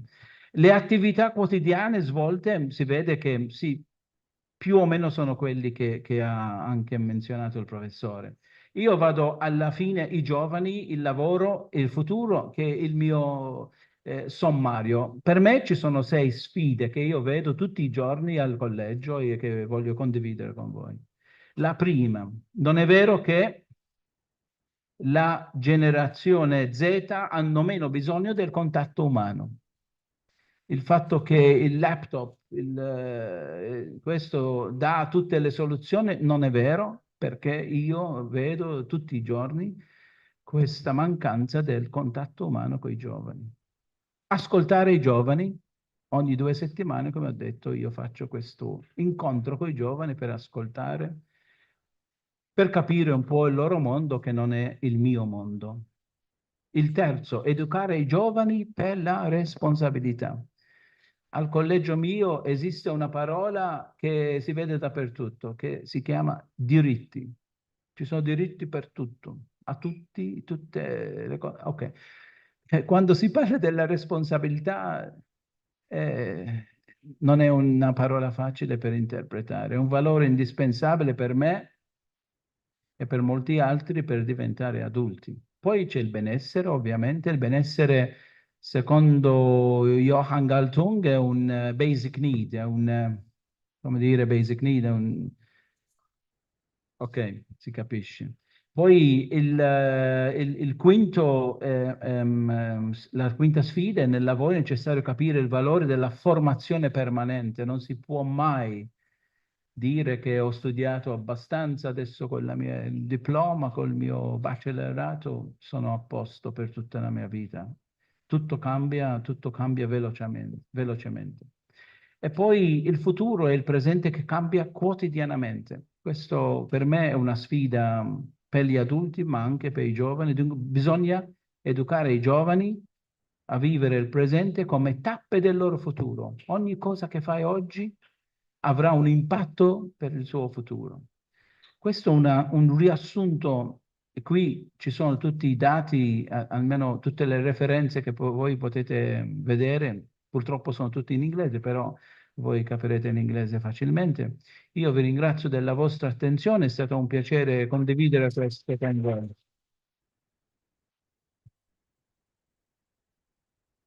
Grazie James, molto interessante anche questo paragone con questa ricerca che avete fatto a Malta. Riproviamo con i nostri collegamenti. Michele, se hai voglia di recuperare il cavo. Come dicevo, recuperiamo i nostri collegamenti prima di lasciare poi la parola a Mush, però dopo questi 3 collegamenti che ci sono nei vari interventi, così ti lasciamo la parola dopo. Recupero quest'ultima parte che hai citato, soprattutto relativa al futuro e al presente che cambiano quotidianamente, che è un po' il concetto che abbiamo lanciato prima anche ad Alberto Orioli, dove no, c'è questo tema, emerge anche nella sua prefazione, questo tema di un tempo della realizzazione di sé giorno dopo giorno. Cioè i passi del giorno sono i passi che stanno già costruendo anche il futuro. Ci siamo interrotti prima nel collegamento. Alberto, se ci sei, se sta arrivando anche il segnale. Questo è un problema del proiettore però. Lui c'è in linea. Intanto mentre proviamo a proiettarlo, posso provare a lasciargli la parola, eventualmente. Ecco, adesso c'è anche l'audio. Perfetto. Alberto, ti lasciamo la parola, poi intanto riusciamo anche a vederti in sala. Molto bene. Mi Vi ringrazio, dispiace che siamo scusate, ma interrotti prima, ma il discorso era sì. già partito. Prima siamo interrotti perché il mio telefono si era surriscaldato e ha bloccato tutte le app, e quindi purtroppo ho dovuto aspettare che si raffreddasse. Dicevo però, sì, mi fa piacere aver sentito la relazione di prima, perché effettivamente c'è questo collegamento con la suggestione di immaginare che cosa sia il concetto di tempo è relativo al lavoro per le nuove generazioni, e questo surfare il presente immaginando di costruire attraverso questo continuo passaggio iterato del presente un proprio nuova forma di futuro. Dicevo però che questo interroga soprattutto le nuove generazioni e pone invece le generazioni più adulte di fronte a una nuova rivoluzione dei valori del lavoro, perché le nuove generazioni hanno un impatto valoriale completamente diverso dalla vulgata normale che ha accompagnato le generazioni precedenti. Probabilmente anche dovuto a un fatto, di dinamica demografica. Sappiamo benissimo che il capitale umano delle nuove generazioni è molto pregiato, anche perché si è molto rarefatto. Nel corso degli ultimi 20 anni, solo in Italia, abbiamo praticamente perso 2 generazioni che non sono state sostituite, e quindi ci troviamo ad avere una struttura della popolazione totalmente sbilanciata verso gli over 65, mentre abbiamo completamente depauperato le generazioni sotto i 15 anni. Questa cosa ha creato una dinamica per cui anche i giovani sono più che mai, perché prima non lo erano mai stati, consapevoli del loro valore sul mercato e del loro valore, come posso dire, per la società. Dicevo prima che spesso mi capita di riandare a un discorso che Mario Draghi, da presidente della BCE, ha fatto all'Università di Lisbona, dicendo che effettivamente è la prima volta che l'Europa si trova di fronte un capitale umano pregiato come mai non aveva avuto, e questo naturalmente responsabilizza ancora di più chi ha in mano le leve del potere di mettere in atto misure di politica economica, di politica sociale e politiche di inclusione, di solidarietà e quant'altro. Questo è molto vero, e i giovani che si approcciano al lavoro adesso si fanno la domanda sostanzialmente: a cosa serve? È una domanda che le generazioni che intendevano il lavoro purché sia non consideravano la prima delle priorità, perché l'importante era trovare un lavoro, qualunque esso fosse, perché doveva consentire, diciamo così, di percorrere l'esistenza tripartita, formazione, lavoro, pensione, che era un po' il mantra di tutte le generazioni che hanno creato anche, come dire, la forma di welfare occidentale, il welfare europeo, che tuttora stiamo vivendo e ne stiamo vivendo, ahimè, la sua crisi. Invece adesso i giovani che hanno una percezione maggiore del loro valore sul mercato, hanno una percezione maggiore della possibilità di poter scegliere, si chiedono effettivamente a cosa serve il lavoro, e se la risposta a questa domanda non è soddisfacente, lo lasciano perdere. È la prima volta che le nuove generazioni che si pongono sul mercato hanno la possibilità di scegliere, e hanno la possibilità, come si dice un po', forse è diventata un po' retorica, la possibilità di dire al selezionatore, al capo delle risorse umane: le farò sapere, che è il mantra classico che invece normalmente veniva attribuito ai responsabili del personale che facevano i colloqui ai giovani aspiranti lavoratori. Ecco, questo paradigma sembra che si sia un po' modificato. C'è insieme all'elemento valoriale della domanda diciamo così, a cosa serve il mio lavoro, quanto è utile a modificare la società, che è appunto la domanda principale che le nuove generazioni si fanno. C'è un'altra percezione diversa rispetto a prima, quella del tempo. Il tempo è denaro, abbiamo sempre detto, sulla base della frase famosissima di Benjamin Franklin, però io credo che oggi effettivamente questa frase vada capovolta. Il denaro è il tempo, nel senso, per le nuove generazioni l'equilibrio del tempo per sé, del tempo per le proprie famiglie, per le proprie attività che si avvicinano di più al perseguimento di un'idea, come si può dire, di felicità, sono fondamentali e vanno tenute nello stesso conto del tempo che invece va dedicato al lavoro. E questa anche è una grande rivoluzione generazionale che le aziende devono imparare a gestire, e stanno cercando di imparare a gestire, perché eh, c'è un'idea ripeto, diversa di futuro, perché è il futuro gestito in continui passaggi, in continui pixel di presente, che consente di ottimizzare quello che, diciamo così, il day by day porta alle nuove generazioni, immaginando un futuro non ansiogeno, perché in genere invece il futuro della tripartizione classica, cioè formazione, lavoro, pensione, era tutto un futuro proiettato all'ansia di futuro. Questa cosa un po' le nuove generazioni la stanno perdendo un po' anche come un vero unico antidoto esistenziale, al di là di ricerche che invece hanno dimostrato quanto le nuove generazioni abbiano sofferto, per esempio, durante il Covid, ma questo è un altro capitolo. Ora, il lavoro diciamo così, diventa importante perché nella, nella nuova accezione delle generazioni impone un riequilibrio, come dicevo, nella gestione del tempo, nella gestione della remunerazione, nella gestione dei valori. A volte andare a vedere lo spirito popolare è interessante ed è utile. Per esempio a Roma, nella parte sud più popolare della città, su un muro c'è una scritta abbastanza grande che dice: che senso ha lavorare per andare a comprare l'auto per andare a lavorare? Ecco, probabilmente questo è un paradosso popolare affidato a un graffito su un muro di un quartiere popolare del sud di Roma, ma che la dice lunga effettivamente su qual è il nuovo percorso di valori, in modo un po' icastico e paradossale. Però effettivamente la cosa con cui dobbiamo imparare a fare i conti è questa.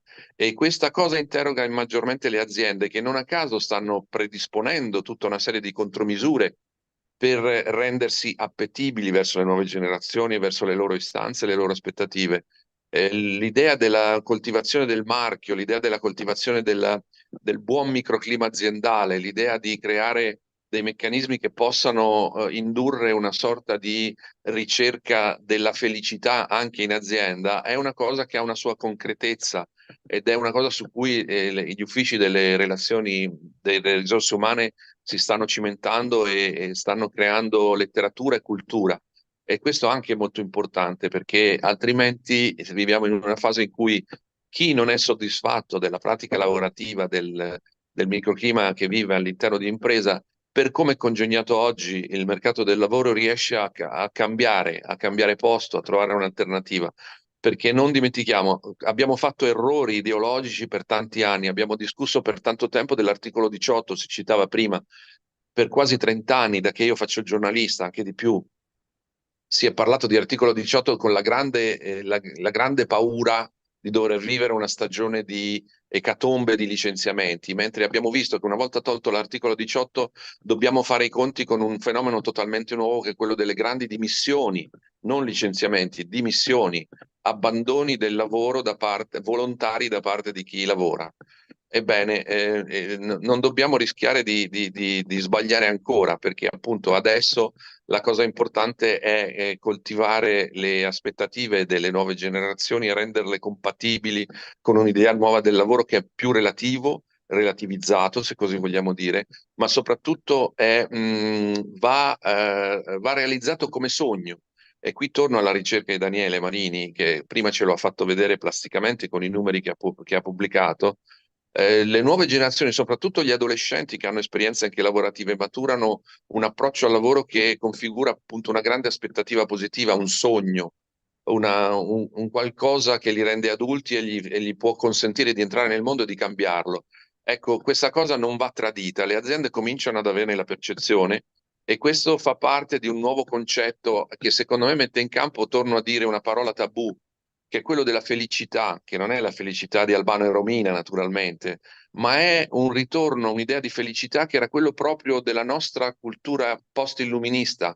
Penso per esempio a Gaetano Filangieri, che per primo ha introdotto nella sua elaborazione filosofica l'idea della legittimità del diritto degli uomini a perseguire la felicità. Naturalmente questa cosa, siccome aveva delle implicazioni anche di tipo morale ed etico, è stata poi abbandonata, ma non è stata abbandonata da un suo stagista, voglio usare questa parola, che allora incontrò a Parigi ed era proprio Benjamin Franklin, che poi fu magna pars nella creazione della Costituzione americana, e anzi si fece portatore di quell'istanza illuminista che veniva da giurista, filosofo napoletano, e la pose addirittura nella Costituzione americana. E oggi, se ancora adesso tutto l'Occidente guarda al modello americano del sogno americano, in realtà non molti lo sanno, ma lo devono alle intuizioni filosofiche di un bravo giurista napoletano che in casa sua, cioè da noi, è stato totalmente destinato all'oblio e che tutt'al più ha meritato il nome di un carcere minorile.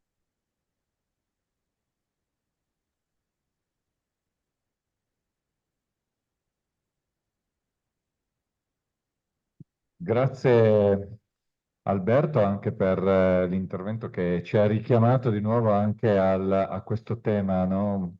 Mi è piaciuto il paragone che è riuscito a fare su questo futuro costruito in frammenti di pixel di presente, che pian piano sicuramente ci dà una chiave di lettura anche su come i nostri giovani interpretano il futuro, ma apre un po' anche ad una rilettura di queste tre parole insieme, giovani, lavoro e futuro, in un'analisi costante e continua. Non so quanto riuscirà ancora a rimanere collegato con noi, è una sollecitazione che io farò ai nostri ospiti per, diciamo, la replica finale successiva, soprattutto a quelli che saranno presenti in sala, e quanto sia necessario osservare costantemente questi pixel mentre si vanno a formare e avere questa percezione che ci permetta di capire costantemente, quasi sotto forma di osservatorio, come queste tre parole si innestano tra loro e definiscono il futuro. E ci piacerebbe ovviamente avere anche tra i partner di un possibile osservatorio su giovani, lavoro e futuro, avere anche tra i partner il Sole 24 Ore che ci supporta anche nella analisi, no? Oltre che con la presenza di Daniele Marini. Però appunto se riuscirà a essere ancora presente con noi nell'intervento, negli interventi successivi, probabilmente ci potremo aiutare anche in questa direzione. Allora, adesso abbiamo anche perché i tempi sono un po' stretti in questa mattinata. Abbiamo due interventi ancora a distanza e poi ci ha raggiunto anche Massimo Toffanin, a cui lascio la parola invece in presenza. Successivamente per chiudere il giro degli interventi, poi eventualmente per recuperare anche dalla sala piuttosto che dalle persone che si sono collegate anche altre sollecitazioni. Forse stava parlando Alberto? No, ok. No, io sono qua, voglio dire, se non mi si surriscalda di nuovo il telefono sono a posto. Perfetto, perfetto. Allora, dovremmo già avere in collegamento, è già collegato Temussi? Sì, perfetto. Allora, dovremmo già avere in collegamento Massimo Temussi, che insomma, è direttore dell'area all'interno del Ministero del Lavoro, che sovrintende sicuramente le politiche del lavoro e poi all'interno di questa anche la parte della formazione professionale. Buongiorno e grazie della sua disponibilità. So che è riuscito a incastrare questo breve intervento all'interno di altri incontri e abbiamo usato anche la connessione tramite Luigi Bobba, che è presente in sala e che ci ha raggiunto qua direttamente a Venezia. E appunto ci fa piacere lasciare la parola perché quello che abbiamo provato a fare stamattina, anche con la ricerca che le abbiamo già inviato, è una analisi di queste tre parole, giovani, lavoro e futuro, non solo in chiave formazione professionale, sebbene ovviamente l'Engim è un ente di formazione professionale, ma in chiave anche di prospettiva futura. Penso che sia riuscito ad ascoltare anche le parole di Alberto Rioli, che faceva riferimento a una sua prefazione di questo libro, Il posto del lavoro, all'interno del quale, un libro del Sole 24 Ore, all'interno del quale è presente anche la nostra ricerca, uscirà nei prossimi giorni anche in edicola, e mi faceva piacere sollecitarla, chiedendole appunto anche un saluto, su come in questo momento il Ministero del Lavoro stia interpretando, no, questo lavoro che si sta evolvendo e non è più definibile come un posto di lavoro, ma in qualche modo dal titolo del libro, no, ci viene anche richiesto di capire quale posto ha il posto di lavoro, no, anche in una scala di valori. Le lascio la parola sollecitandola proprio su questi temi, visto che ci occupiamo di giovani, stiamo vicino a loro e, come ci diceva prima Alberto Rioli, sempre di più le giovani generazioni sono una risorsa sempre più scarsa e pregiata. No, no, ce lo diceva James in realtà nell'intervento precedente. Allora, come il Ministero del Lavoro si sta ponendo in questo momento anche in prospettiva futura di un'evoluzione per dei giovani che sempre di più vogliono interpretare il lavoro come un'opportunità, ma anche un'opportunità in cambiamento. Grazie della sua presenza e importanza e le lascio la parola. Intanto grazie a voi davvero, perché in realtà il tema, vi devo dire, mi dispiace molto non essere lì perché è un tema, insomma, per me al centro del mio tavolo, perché da tanti anni che mi occupo di questo, anche non solo nei ruoli che ho avuto pubblici, ma sono all'Assemblea europea delle regioni, dove ci sono 112 regioni europee, quest'anno abbiamo fatto un white paper verso la Commissione che parla anche di questi temi, quindi devo dire, mi interessa molto e vi chiederei se ci sono atti del convegno, mi rimandate, vi ringrazio, io farò altrettanto perché ho un po' di documentazione che secondo me, che è un po' frutto della mia esperienza, può essere utile anche per centrare ancora di più il tema. Rispetto al tema di oggi vi dico, Ministero del Lavoro in questo momento dati, dove siamo? Andiamo subito al lavoro verso i giovani. Siamo in un momento molto diverso dal passato, l'occupazione segna dati molto positivi, continua a crescere, sono i dati migliori degli ultimi 10 anni di sicuro, la disoccupazione decresce, cresce anche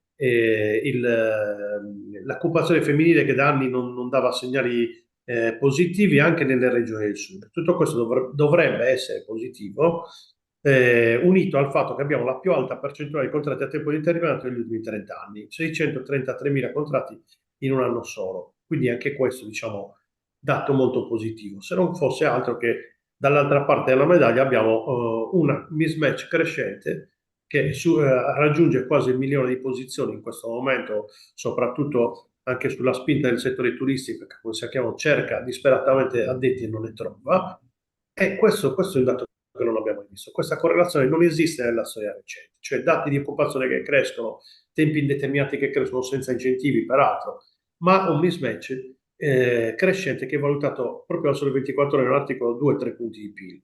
Ora, partiamo dal tema giovani, perché poi quello che ci dà prospettive, non a caso il nuovo programma 21-27 si chiama Giovani, Donne e Lavoro, Giovani per prime, quindi perché oggi l'Unione Europea sappiamo che il continente con l'età lavorativa più elevata, e siccome ci piace distinguerci dagli altri, siamo quelli che ce l'hanno in assoluto la più elevata, 48,2 anni di età lavorativa.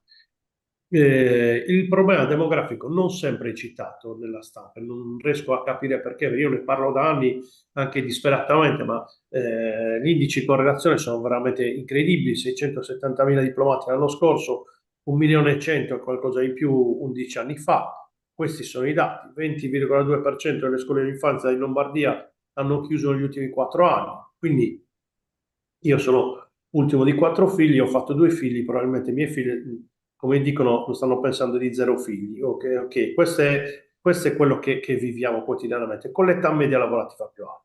Quindi di sicuro al centro del nostro tavolo, nella programmazione e nella pianificazione delle politiche, non fosse altro perché la Commissione ce lo chiede, certo che ci sono i giovani, ci devono essere i giovani in un tavolo completamente diverso dal passato, nel senso che i dati anche questi che abbiamo sui giovani, che noi analizziamo tutti i giorni, ai concorsi pubblici non stanno partecipando.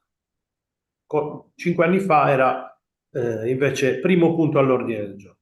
E ultimo e non ultimo, si stanno anche licenziando dall'ente pubblico. Quindi abbiamo un problema di attrattività, non perché l'ente pubblico sia al centro del mondo, anzi non è quello, ma per darvi dei dati che sono diversi. Un amico carissimo che sta in una grossa multinazionale fra i più importanti in Italia mi ha detto: Massimo, guarda, è un problema perché gli ultimi colloqui che ho fatto, i primi 3 mi hanno detto o smart working al 100% o non vengo, e non sono andati. Mi ha detto: sino a poco meno di 3 anni fa avevo 500 chiamate solo per farmi fare un colloquio a qualcuno. Quindi cosa sta succedendo? La presunzione è che dice i giovani non credono più nelle cose in cui credevano, cioè non vivono per lavorare. Io vi dico, da quello che rileviamo, che stiamo studiando, perché c'è tanto da studiare, quindi convegni come questo ben vengano sempre perché sono davvero utili. Io non ho la presunzione di dire che i giovani, abbiamo ragione noi o i giovani, che magari cercano il lavoro per vivere. Siamo in un'epoca in cui la gig economy è esistente, si va verso la passion economy o orange economy, come molti sanno, anche se questi termini non sono chiari a tutti, però di sicuro la gig economy nasce, no? Faccio un esempio col fenomeno Uber, dove cosa sai fare? Non lo so, hai un diploma? No, hai studiato? No, ho una macchina e una patente, la metto a frutto e quanto vuoi guadagnare? Dipende, è scalabile, quante ore lavori guadagni. Questo lo dico perché faccio sempre un esempio didattico che ha cambiato anche la mia visione, no? Un mio familiare, io facevo piccoli lavoretti, essendo l'ultimo di 4 figli da ragazzo, ho sempre lavorato, ho lavorato in realtà costantemente anche durante la laurea, perché mi mantenevo agli studi, però dicevo, fai un lavoretto così che ti compri il motorino. Noi abbiamo un parente che ha un hotel, vai lì, ti paga bene, 1.800 euro, vitto e alloggio. Lui mi dice, no, no, zio, ma non mi interessa, io faccio delivery. Sì, ma perché delivery? Delivery non guadagni quanto guadagneresti là. Lui però mi dice, sì, io guadagno di meno, però lavoro dalle 6 a mezzanotte per un ristorante, per una pizzeria. Faccio quei soldini che mi servono, la mattina vado al mare, il sabato vado in discoteca, se vado a lavorare dall'altro zio, io entro alle 11 del mattino, esco alle 3 del pomeriggio, entro alle 7 di sera, finisco alle 3 e mezza del mattino, perché d'estate i ritmi sono quelli. Quindi allora, ha ragione lui, abbiamo ragione noi. Come ho detto, non ho la presunzione. Beh, di sicuro noi dobbiamo studiare questi fenomeni lavorativi che sono diversi, no? Diversi al passato, e che stanno invece andando anche sulle fasce alte. La passion economy cosiddetta attrae figure professionali di medio-alto livello che si sganciano da sistemi aziendali e vanno a fare consulenze online o altri studi. Là ci sono 4 o 5, io sono iscritto a 2 di queste che vanno per la maggiore. Devo dire molto interessante, è uno sharing di competenze continuo che sta polarizzando e sta anche facendo preoccupare gli uffici e risorse umane di mezzo mondo, perché è una tendenza. Okay. Oggi se si dice che il lavoro più difficile sia l'addetto alle risorse umane. Pensate che un addetto alle risorse umane di una società, faccio un esempio di sviluppo software oggi, ha gli indiani che lavorano la notte perché sono molto competitivi e sviluppano, poi c'ha i consulenti esterni, c'ha tutti i dipendenti smart working, c'ha 5 o 6 tipi contrattuali diversi che deve gestire ed è un vero rompicapo. Quindi, però questo è il mondo del lavoro oggi. Come lo stiamo interpretando noi? E dove siamo messi come sistema Italia? Partiamo dai dati negativi, che così ci ritorniamo subito. L'anno scorso eravamo ultimi in Europa come attivazione di skill digitali dopo la Bulgaria. Abbiamo fatto un passo avanti, siamo penultimi. Ora, un paese come l'Italia può avere dei dati di questo tipo, penultimi in Europa sull'attivazione di skill digitali, penso che sia un dato devastante. Io ogni volta che lo proietto e lo guardo, sinceramente mi fa venire il malumore. Questo perché evidentemente non stiamo riuscendo, il sistema formativo, educativo, della scuola, dell'università, io vengo anche dall'università, quindi so bene di cosa parlo, a intercettare quello che l'innovazione digitale, soprattutto negli ultimi 5 anni, ha cambiato. Con l'evento del Covid ancora di più, perché ricordo a tutti, anche se ce lo siamo dimenticati, che io a gennaio 2020, sempre stato direttore generale di medie e grandi dimensioni, lottava con qualche sindacato per dire facciamo una sperimentazione del 10% dei dipendenti di smart working e mi dicevano non abbiamo le competenze.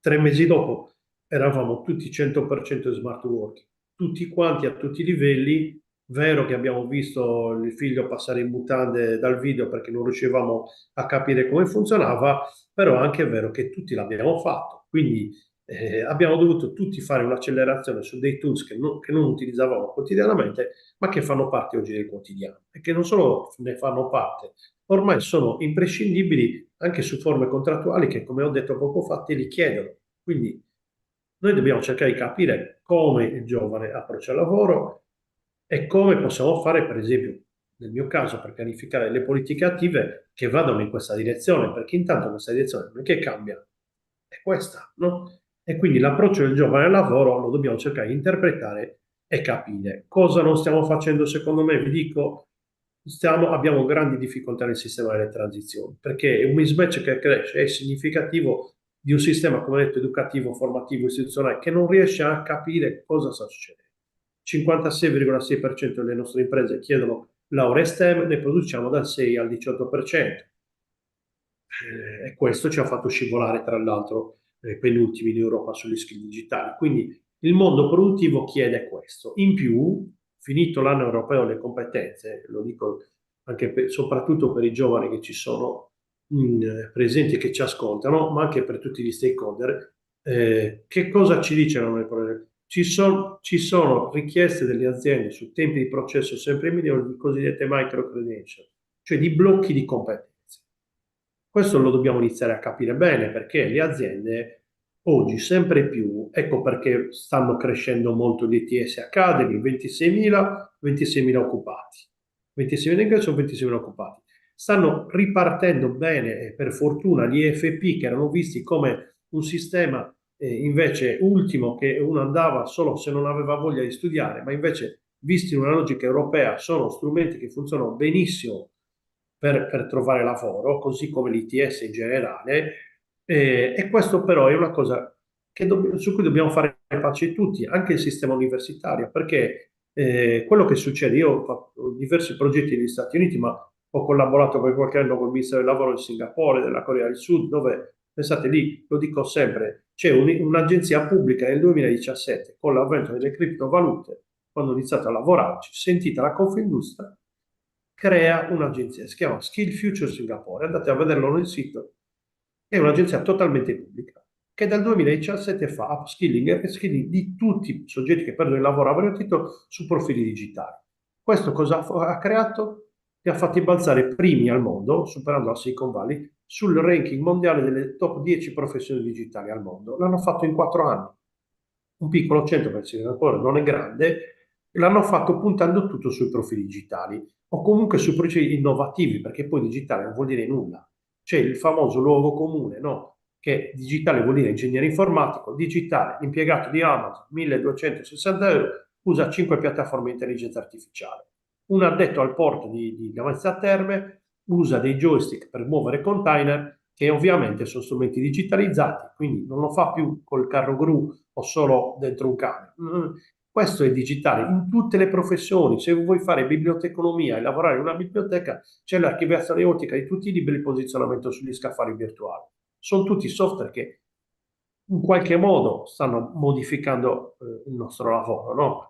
Quindi noi questo linguaggio non è che possiamo far finta di non averlo, lo dobbiamo conoscere, perché io che vengo anche dall'università e lo so bene, evidentemente non riusciamo a gestire queste transizioni fra scuola, lavoro, università, lavoro, eccetera, perché non stiamo ascoltando evidentemente quello che l'innovazione produttiva e digitale ha fatto in questi ultimi 4 anni, negli ultimi 4 anni 510% di robot industriali.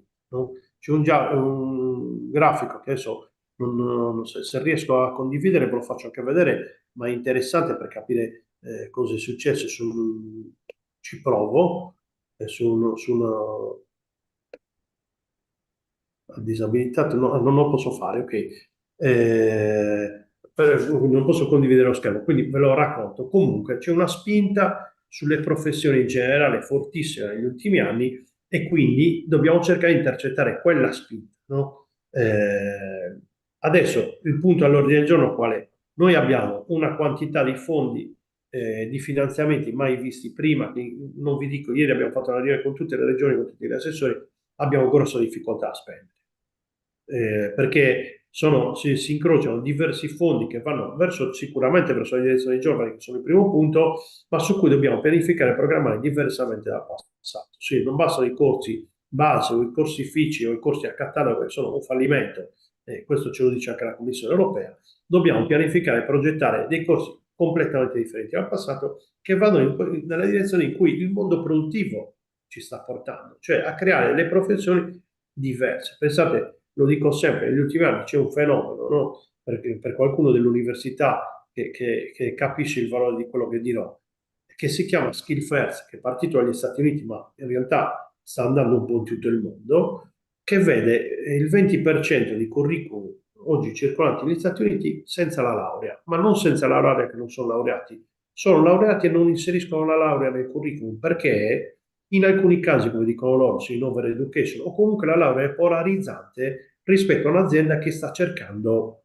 l'esperto di questo o di quest'altro. Quindi mi interessa di meno cosa sei laureato, mi interessa se lo sai fare, cioè sei un esperto di cyber security, laureato o non laureato, quello mi serve. Quindi le aziende, accorciando i tempi di processo e una velocità di rotazione differente anche delle professioni, cercano sempre di più la competenza, il blocco di competenze. Non stanno cercando la laurea generalista che ti inquadra, che è sempre importante, perché è importante, non c'è, però questo monito è significativo del fatto che evidentemente nelle transizioni, il nostro sistema educativo, lo dico sempre in modo didattico, scherzoso, ma non c'è niente a scherzare, è inutile che ancora oggi succede che dalle medie vai alle superiori perché ci va il compagnetto di banco o perché a casa ti hanno detto vai al classico che è più bello rispetto allo scientifico, eccetera, eccetera, e dalle superiori vai a fare leggi perché tuo padre è avvocato. Poi al secondo anno ti svegli, 30% di crollo delle iscrizioni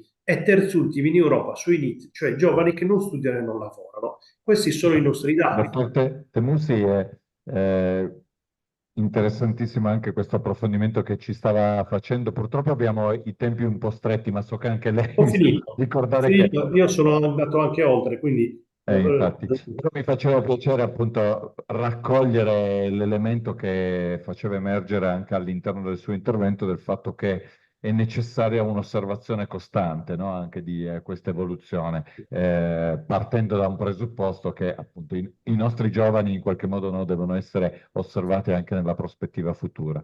questo ci sta. Magari avremo occasioni eventualmente in presenza anche in un incontro romano per fare qualche ragionamento insieme su Un questa piacere. immagine che insomma mettiamo al servizio anche a disposizione di quanti possono poi utilizzarla anche in prospettiva futura e quindi ovviamente anche del Ministero del Lavoro. Credo che avremo occasione anche per fare altri approfondimenti ulteriori, però Grazie. proverò ancora a lasciare la parola, intanto ringraziandola per il suo intervento. No, grazie a lei, grazie a voi davvero. Era interessantissimo, quindi ci sentiamo anche per scambiarci dei documenti. Grazie davvero e buona giornata. Grazie. Giornata a tutti. Ne approfitto perché abbiamo ancora collegato il direttore generale di Federmeccanica, Stefano Franchi, a cui lascerei ancora la parola per un brevissimo intervento da parte sua, soprattutto perché la cosa interessante del libro di cui abbiamo parlato e dell'indagine che è stata fatta è che abbiamo avuto la possibilità di incrociare dei dati tra giovani che si stavano preparando al lavoro e giovani che erano entrati nel contesto lavorativo, in particolare, se non ricordo male, proprio nelle aziende di Federmeccanica. Stefano, ti lascio la parola ringraziandoti per l'attesa e per la tua presenza, ma davvero per una breve battuta sul quanto anche per voi di Federmeccanica stia diventando fondamentale preservare quella passione per il lavoro che, insomma, sappiamo che caratterizza i giovani prima di entrarci, ma non abbiamo ancora ben chiaro se permane anche nel tempo e nei passaggi successivi nel momento in cui entrano nel contesto lavorativo. Stefano, a te la parola. Innanzitutto Marco ti ringrazio per l'invito, mi dispiace molto non essere lì con voi, ma come sai è una fase un po' complicata questa che sto vivendo, però insomma è davvero per me fondamentale, ecco, oggi essere insieme a voi, anche se a distanza, perché tutto quello che ho sentito mi dà sicuramente molti stimoli e spunti. La domanda che tu mi fai, se sta diventando fondamentale, no, non lo sta diventando perché è sempre stato per noi fondamentale, quindi non è qualcosa che stiamo percependo oggi. Stimolare nei giovani la passione e coltivare anche quei sogni, poi dirò due parole anche su questo, come sempre Daniele è molto evocativo, quindi è giusto che ci siano questi sogni che vengano alimentati. Io aggiungerei, bisogna sognare con i piedi per terra, no? E quindi anche capire cosa si sogna e che cosa possiamo fare noi per alimentare il sogno nella maniera giusta, perché non c'è cosa peggiore che generare delle aspettative che poi non possono in qualche modo concretizzarsi, no? Quindi ecco, da questo punto di vista, e non solo, io penso che il ruolo che Engine svolge e che il mondo dell'istruzione in generale sta svolgendo, insieme anche al mondo delle imprese, è da questo punto di vista anche fondamentale. Perché beh, voi fate molto bene un'attività pure di orientamento. Ed è quello che andrebbe sempre fatto. Nella ricerca di Daniele viene fuori come le famiglie abbiano un ruolo fondamentale.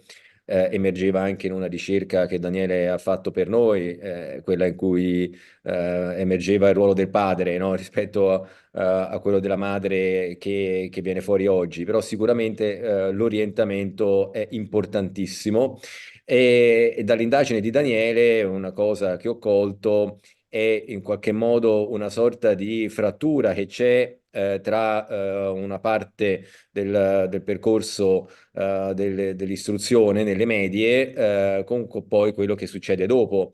E quando prima si diceva anche che diciamo, la scuola, ci vorrebbe la riforma della scuola, parlando di informazione piuttosto che di formazione, non penso che sia tanto questo il problema, che si fa informazione piuttosto che formazione, ma il metodo didattico che viene utilizzato, perché sempre dall'indagine emerge come la didattica laboratoriale funzioni, ecco, e questo forse onde evitare che, come diceva Don Milani, si perda qualcuno per strada, lo ricordava Daniele nelle medie, ecco forse quello che viene fatto in Engine e negli istituti professionali, quindi il laboratorio, che i giovani dicono essere ciò che funziona, andrebbe portato anche alle medie, perché no alle elementari. E da questo punto di vista Federmeccanica lo sta facendo, stiamo cercando di farlo con un progetto che si trova sul nostro sito, si chiama Eureka Funziona, che proprio punta sulla didattica laboratoriale, sia alle elementari che alle medie, per orientare i ragazzi giovani all'imprenditorialità e far emergere anche le attitudini, le passioni, quelle che ci sono.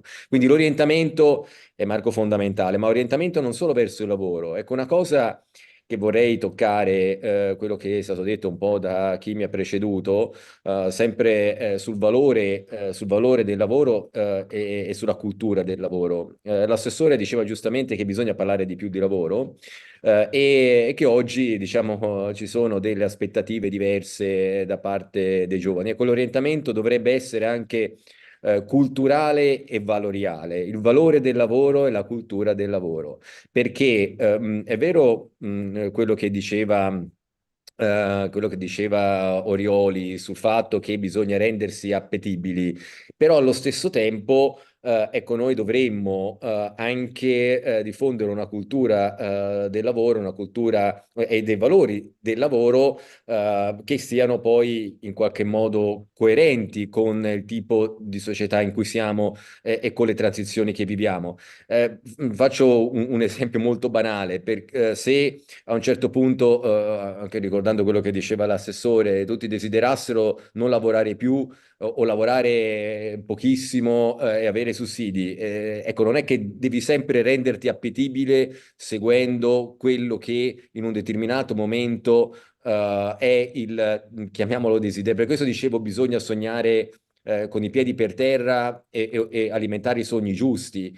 E quindi l'importanza della cultura del lavoro e di orientare verso dei valori del lavoro, una cultura del lavoro che sia poi coerente nel senso di essere sognatori sì, ma con i piedi per terra, perché rendersi appetibile ad ogni costo anche no, nel senso se io desidero solo, estremizzo, solo sussidi e non è che devi renderti appetibile, sempre seguire ecco, seguire le mode o cose, quindi l'importanza dell'orientamento sulla cultura del lavoro e sui valori del lavoro per me è fondamentale e da questo punto di vista è necessaria un'azione di sistema, che ognuno faccia la sua parte, quindi chi come voi già lo sta facendo, tutto il mondo dell'education, dell'istruzione, il mondo delle imprese, perché e qui diceva giustamente a proposito di essere attrattivi, questo sì, invece è importante, il tema di trovare al lavoro il modo per esprimere la propria soggettività.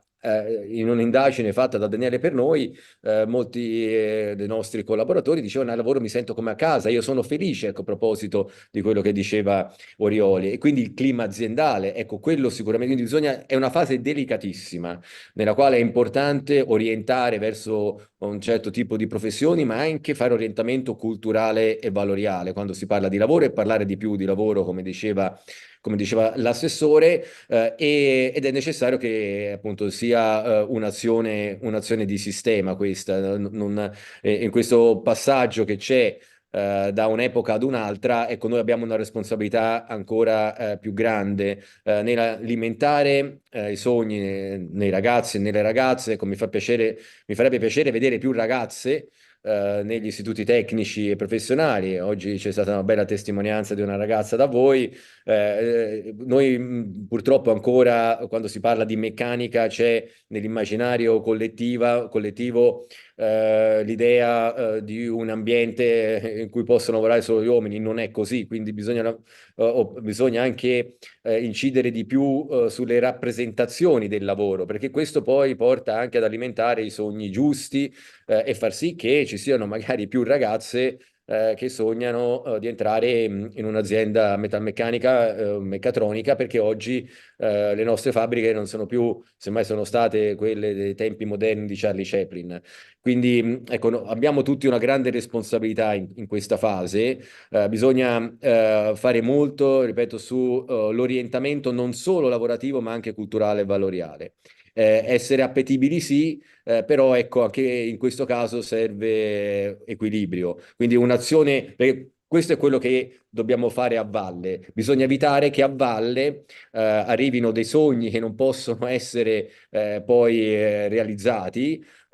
I sogni devono diventare obiettivi, quindi il lavoro da fare importantissimo è a monte, nelle scuole anche medie, non solo negli studi professionali e l'ENGIM, scuole medie, elementari, quindi iniziare da lì, laddove anche le famiglie sono più presenti, scuole elementari e scuole medie, in modo tale che lavorando sui valori e sulla cultura a monte. A proposito di tempo, anche questo è molto. C'è nella nostra ultima assemblea, si trova ancora su YouTube, un intervento fatto da un relatore che parlava anche di come sono cambiati i tempi. Un tempo, quando si vinceva la lotteria, la prima cosa a cui si pensava era come reinvestire in lavoro, in altra occupazione. Oggi, se guardiamo i gratta e vinci, ci dicono turista per sempre, no? Quindi c'è un problema di cultura del lavoro. Per questo dico, bisogna stare molto attenti quando si dice rendersi appetibili per. No, bisogna agire a monte sulla cultura del lavoro, sui valori del lavoro, perché poi ecco a valle, quando sì, dobbiamo renderci appetibili, però rispetto a qualcosa che nel frattempo dal punto di vista culturale e valoriale è maturato nella giusta direzione, no?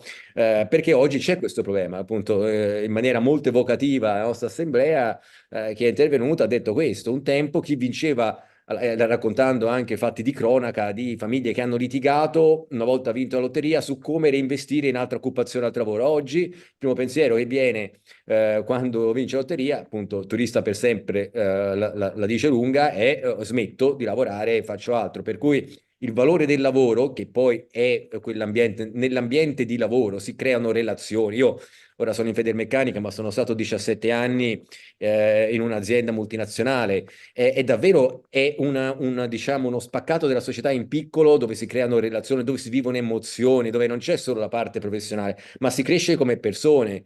E quindi il tempo impiegato al lavoro è un tempo che ti aiuta a crescere dal punto di vista relazionale e personale.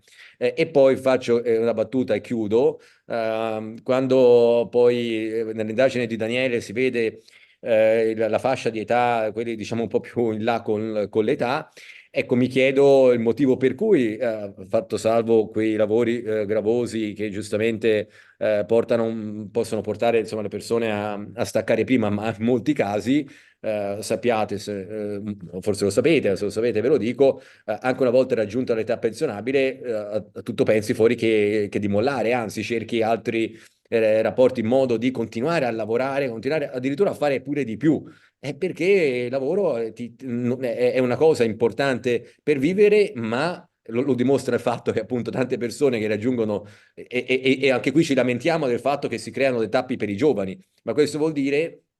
Il messaggio ai giovani è che se quando raggiungi l'età pensionabile, ripeto, fatti salvi quei casi di lavori gravosi, eccetera, però il fatto che ci siano tantissime persone che non ci pensano per nulla di mollare, ma anzi cercano altre opportunità, che è un problema, perché così ci sono tappi, tra virgolette, per i giovani, ma questo ti dice che lavorare non è qualcosa che fai solo per vivere meglio, ma per trovare delle soddisfazioni personali.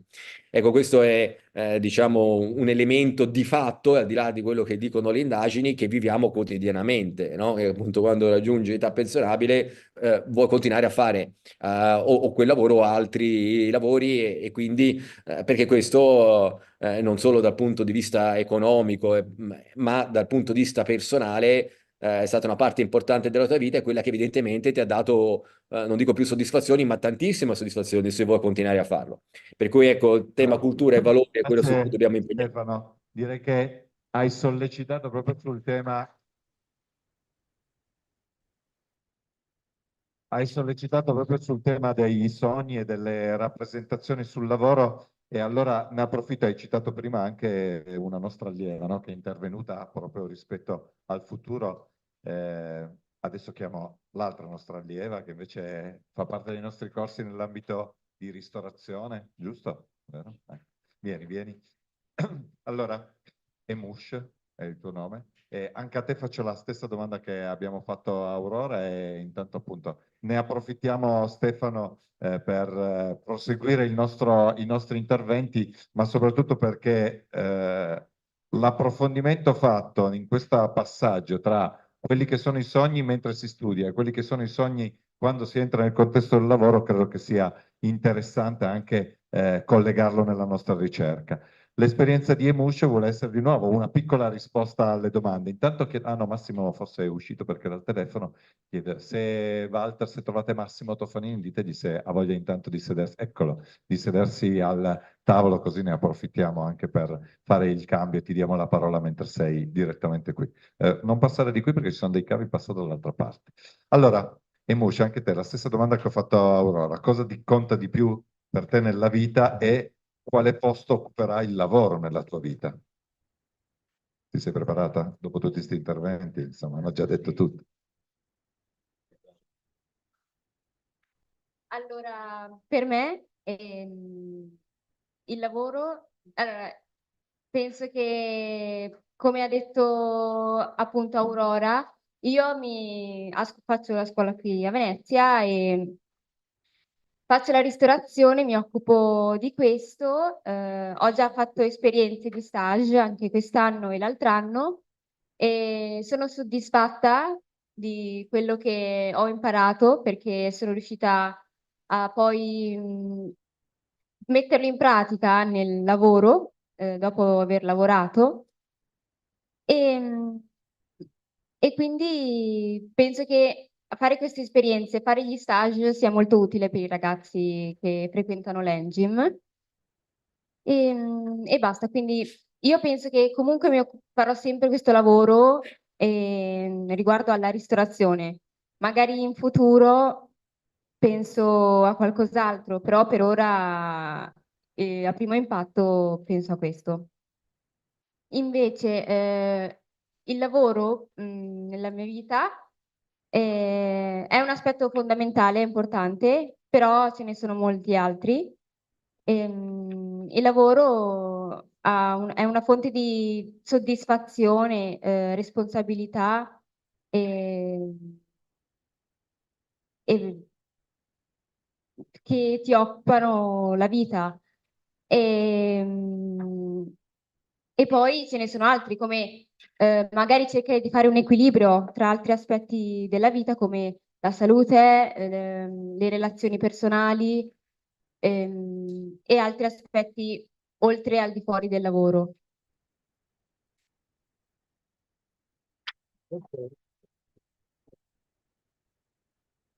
Grazie.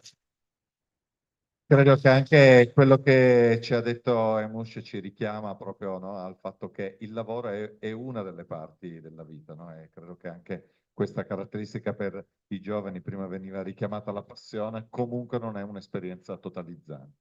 Allora, ne approfitto in questo cambio per dare anche un saluto veloce a Matteo Roncarà, che era qui tra i banchi di Forma Veneto e FICEP, che è venuto anche lui ad ascoltare il nostro intervento, ma soprattutto abbiamo persone anche da altre regioni. Adesso lascerò la parola a lei, Massimo, ma anche è venuto a trovarci l'ingegner Stefano Versari, che ha in passato anche diretto l'ufficio scolastico regionale, quindi anche questo significa che i nostri eventi diventano interessanti e importanti anche per, in questo caso, per l'Emilia-Romagna, per la regione Emilia-Romagna, proprio per osservare come si muovono alcune cose in un contesto molto più ampio. Allora, io lascerei ancora la parola a Massimo, che ci aiuterà anche sui temi che abbiamo fatto emergere negli interventi precedenti. Credo che vi ho lasciato già le slide, perfetto.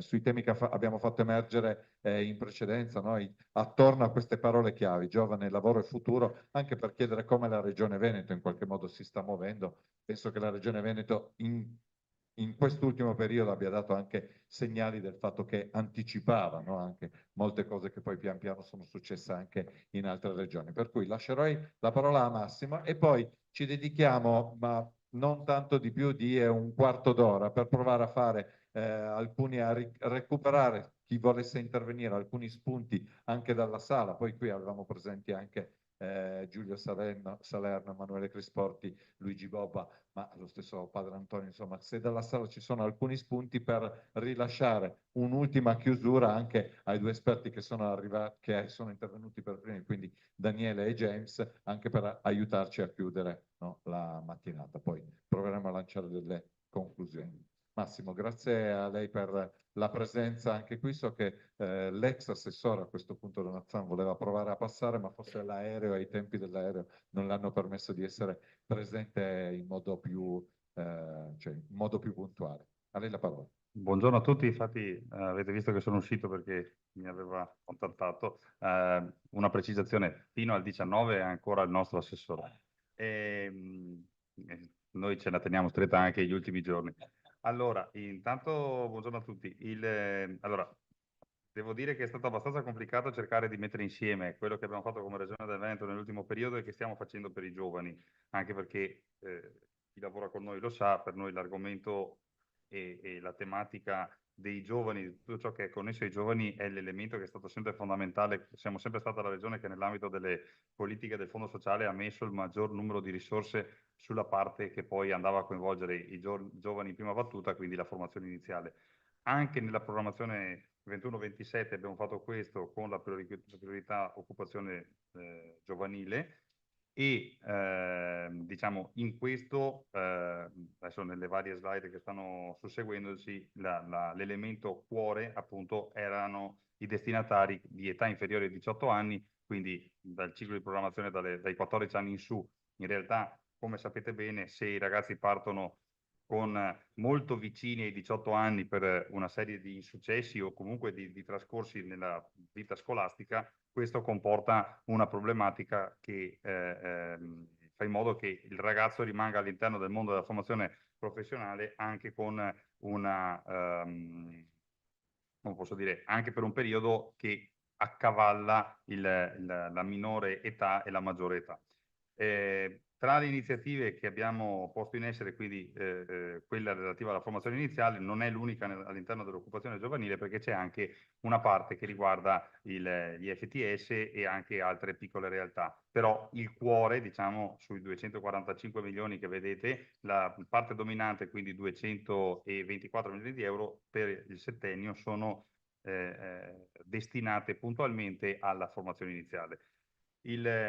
L'obiettivo, diciamo, riprende tutto quello che ho sentito stamattina nell'ambito dell'incontro, cioè riprende la possibilità di fare in modo che i giovani capiscano qual è la loro vocazione, qual è la loro possibilità di esprimersi, qual è il loro modo di arrivare a un inserimento nel mondo personale e nel mondo lavorativo. Questo è stato uno degli elementi cuore per quanto riguarda l'obiettivo specifico del PR. Noi non abbiamo fatto alcuna fatica a, diciamo, associare la formazione iniziale a quello che erano gli elementi che erano specificati per il PR, perché le due finalità erano particolarmente sovrapponibili.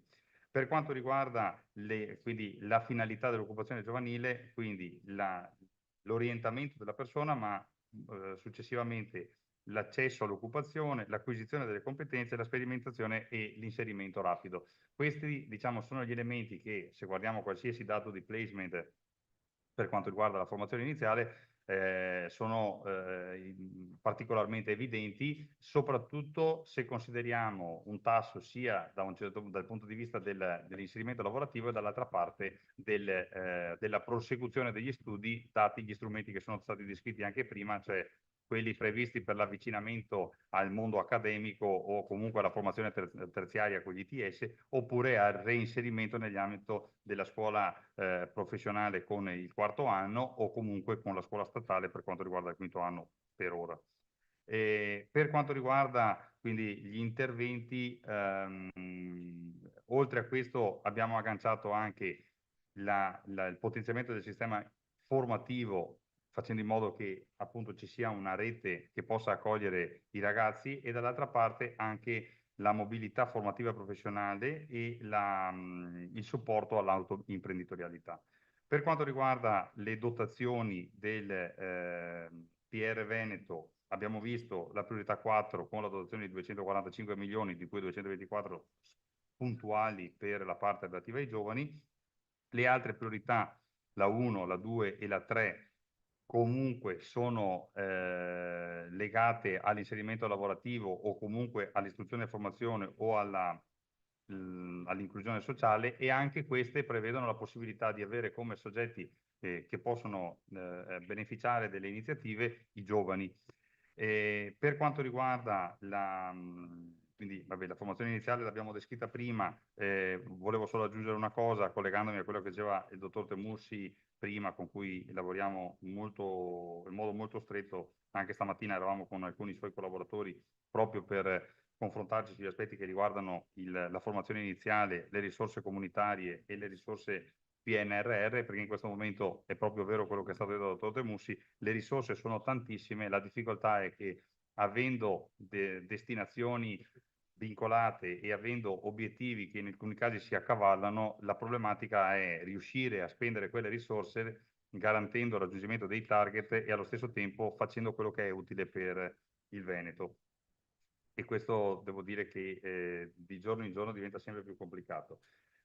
Oltre a questa parte, comunque, ci tengo solo a dire una cosa: noi abbiamo cercato nell'ambito dell'organizzazione delle risorse con l'assessorato di garantire la gestione intelligente di un picco, diciamo, non sempre studiato. Quindi il fatto che le risorse che sono arrivate all'interno del mondo della formazione iniziale, ma anche di altri settori, non vedano un picco iniziale e poi un tracollo come sta succedendo su altri settori, tipo l'ITS, dove in questo momento si vede come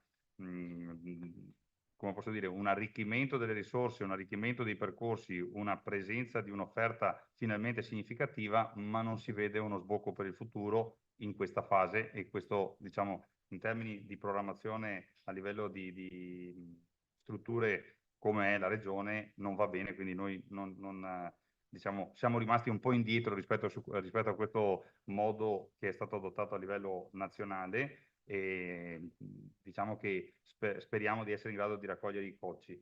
Per quanto riguarda altre iniziative che abbiamo fatto per i giovani, proprio per cercare di arginare le problematiche che sono state descritte oggi e cercare anche non solo di avere la possibilità di parlare con i giovani, ma di ascoltare i giovani, è stato fatto un bando nel 2023 che si chiama Giovani Energie, e questo aveva la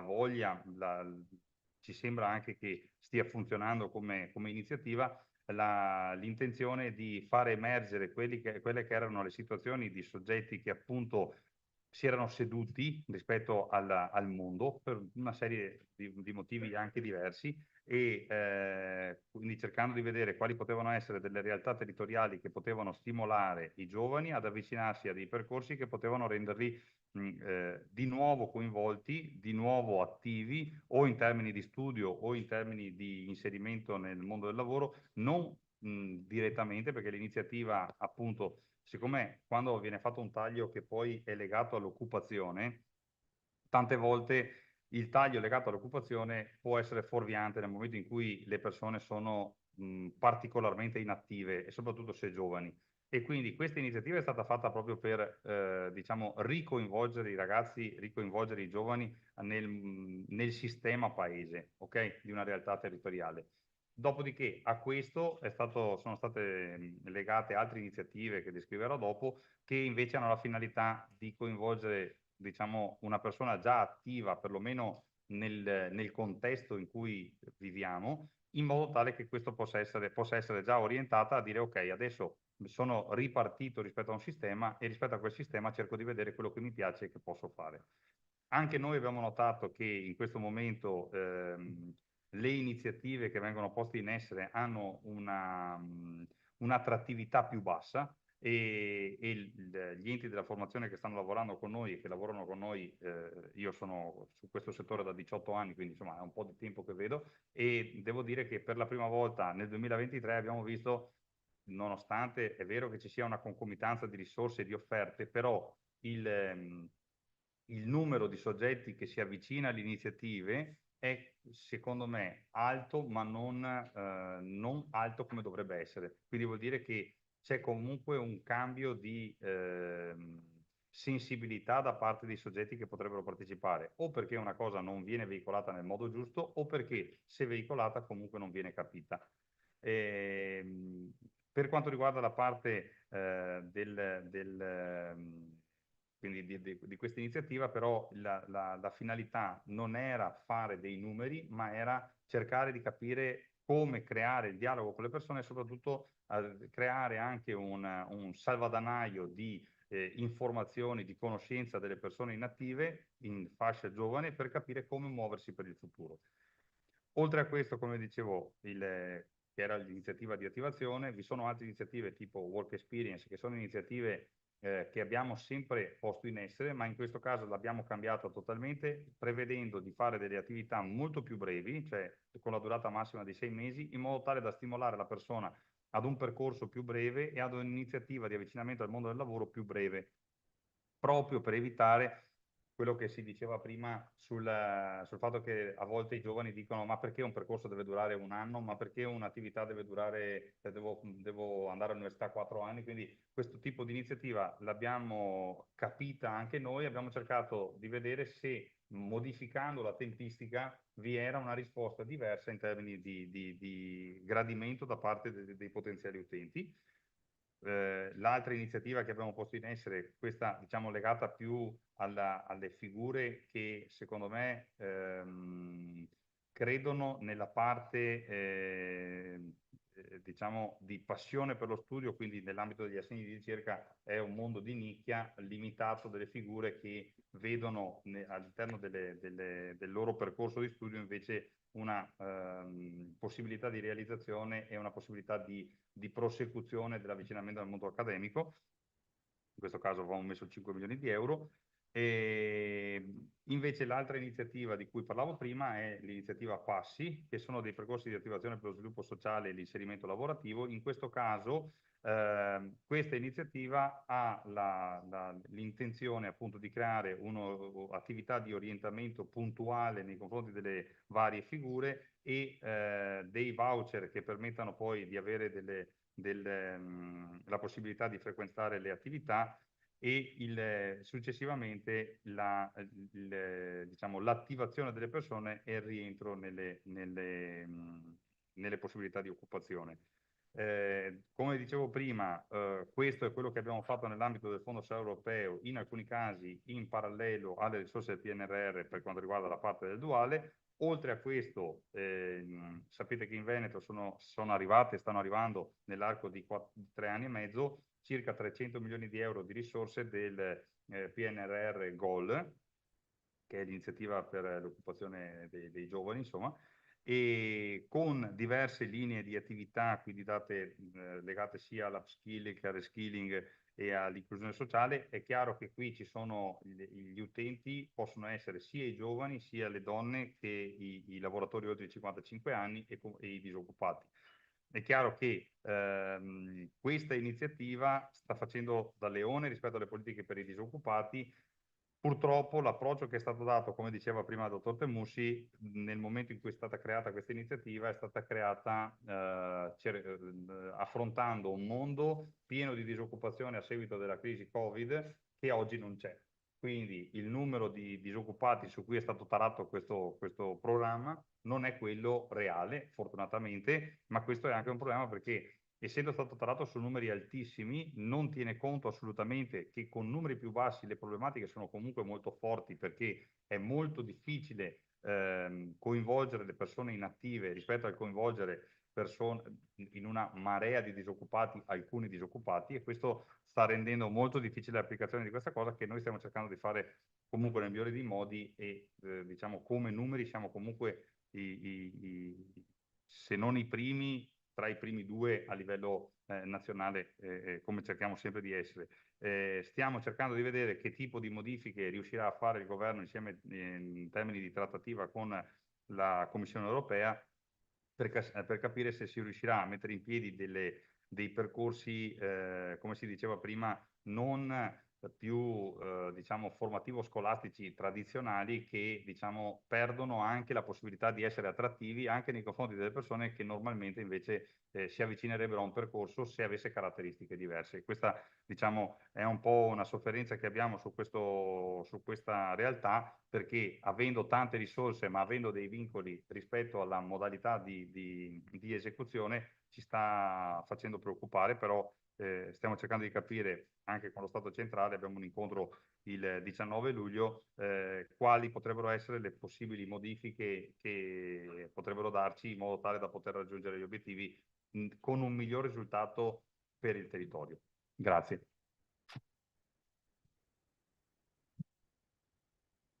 Grazie. Credo che quello che ci ha presentato Massimo sia quello che ci diceva anche Stefano, che poi uno può fare i sogni, ma poi bisogna mettere i piedi nella realtà delle cose, di come si possono realizzare, come si possono mettere anche in fila l'utilizzo di queste risorse che sicuramente in questo periodo sono a disposizione e che ci promettono e ci potranno permettere anche di fare riflessioni e creare anche opportunità successive. Allora, io lascerei dal pubblico, mi sembra che appunto Simona mi diceva che c'erano un paio di persone che potevano farci un intervento di stimolo, perché vorrei lasciare poi in mano a Daniele e James non le conclusioni che proveremo a fare noi, per quanto si riusciranno a fare, insomma, una breve replica anche rispetto a tutti gli interventi che abbiamo sentito stamattina. L'ottica, come avete capito, l'abbiamo già accennato anche prima con Alberto, con Stefano e con il Ministero del Lavoro, è quella di provare a capire se si può costituire una sorta di osservatorio permanente sul tema giovani, lavoro e futuro, perché tante delle cose che ci siamo detti oggi poi si concretizzano in formazione, ma partono da un valore di fondo. Se facciamo formazione perché vogliamo rappresentare in qualche modo i sogni dei giovani e dare loro un futuro e soprattutto darlo anche attraverso il lavoro. Allora, so che c'era Giuseppe Meluso che forse voleva intervenire, proviamo a portarti il microfono, e anche Gigi, poi gli lasciamo la parola dopo. Sì, io volevo riprendere un attimo quel dato che veniva fuori dall'indagine relativo al discorso dei ragazzi che hanno perso un anno scolastico prima di venire da noi, che magari in qualche caso ne hanno perso anche più di uno prima di venire da noi, no? E riprendo quel dato a partire da due questioni. Una prima questione di tipo educativo, relativo al fatto che, e penso che questa è una cosa che fa un po' parte dell'esperienza di tutti quelli che abbiamo un contatto diretto con i ragazzi, siamo impegnati attivamente nella formazione e che facciamo esperienza di avere a che fare tante volte, molte volte con dei ragazzi che sono feriti e sono stati feriti dalla scuola e che alle volte arrivano un po' incattiviti da questo. E noi scherzando un po' a San Paolo ogni tanto diciamo che ce li mandano già rovinati, ce li dovrebbero mandare prima che li rovinano, insomma, nel senso, per giocare un po' sul fatto che poi quel percorso scolastico non lineare, quel percorso scolastico non bello ha incattivito alle volte quei ragazzi, no? E quindi la prima cosa che mi veniva da dire è da pensare a partire un po' dalla riflessione che veniva fatta presentando l'indagine, è che questa cosa qui ci richiama a delle responsabilità educative profonde, perché se abbiamo a che fare con dei ragazzi che arrivano da noi feriti in qualche maniera, e abbiamo una responsabilità educativa profonda nel riconciliarli non solo con la scuola, nel riconciliarli col mondo degli adulti, nel riconciliarli con il loro futuro, no? La prima cosa. E la seconda cosa che mi veniva in testa ha a che fare un po' con una cosa che dice Padre Antonio spesso e che secondo me bisogna un attimino richiamare sempre, e la ricollego sempre a questo tema dei ragazzi che arrivano da noi dopo aver perso alcuni anni scolastici, no? E perché di fatto Padre Antonio ogni tanto ci richiama al fatto che noi non dobbiamo fare la fotocopia della scuola, perché se facciamo la fotocopia della scuola facciamo la brutta copia della scuola. E questo a maggior ragione per il fatto che i ragazzi che vengono da noi dopo che sono passati a da un percorso scolastico tradizionale, non ci si sono trovati in quel percorso scolastico tradizionale, per cui stanno venendo da noi anche per quello, no? E penso che questa cosa ci richiama a dover ragionare sempre di più su qual è l'identità specifica nostra e su come noi siamo chiamati ad accompagnare nei percorsi formativi, non facendo la fotocopia della scuola tradizionale, ma pensandoci proprio in una maniera diversa, no? E credo che questo però ci obbliga in qualche maniera a sfuggire da quella tentazione per la quale tante volte vogliamo riportare tutto nello schema della scuola tradizionale, uso questa espressione, non ne trovo un'altra, nello schema della scuola tradizionale, che è lo schema da cui sono venuti via i nostri ragazzi, che probabilmente non ci vogliono stare in quello schema, no? Allora no, facevo proprio questa riflessione a partire dal dato che ci condividevi e credo che un po' ci deve muovere, insomma, ci deve sollecitare questa cosa qui. Grazie.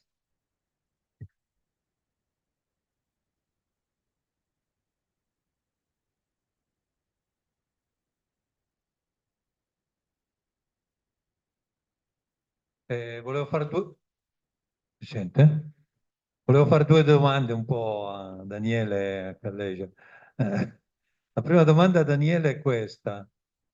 Non ti sembra che ci sia un po' una contraddizione o un po' un Giano bifronte tra il fatto che l'elemento principale di apprezzamento del percorso di studi, eccetera, eccetera, sia il laboratorio, il lavoro che fa irruzione nella scuola, lo stage e via discorrendo, no?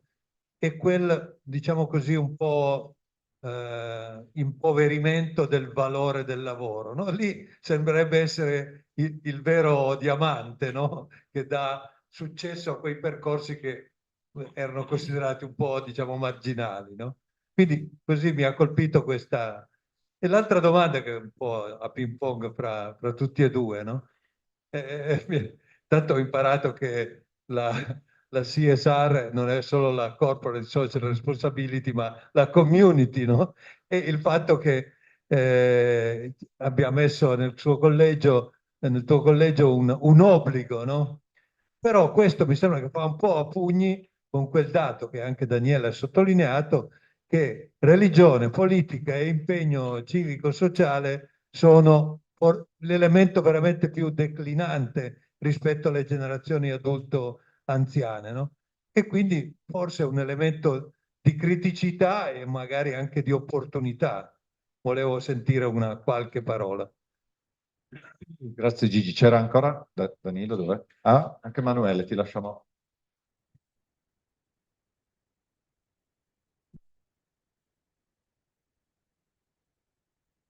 Io volevo collegarmi all'intervento di Frank di Federmeccanica, in particolare legata all'orientamento sulla cultura del lavoro proposta già dalle elementari, che trovo una cosa assolutamente condivisibile, ma mi chiedo se c'è un altro pezzo di riflessione, perché molte volte l'uscita dal lavoro è nel momento in cui ci arrivano.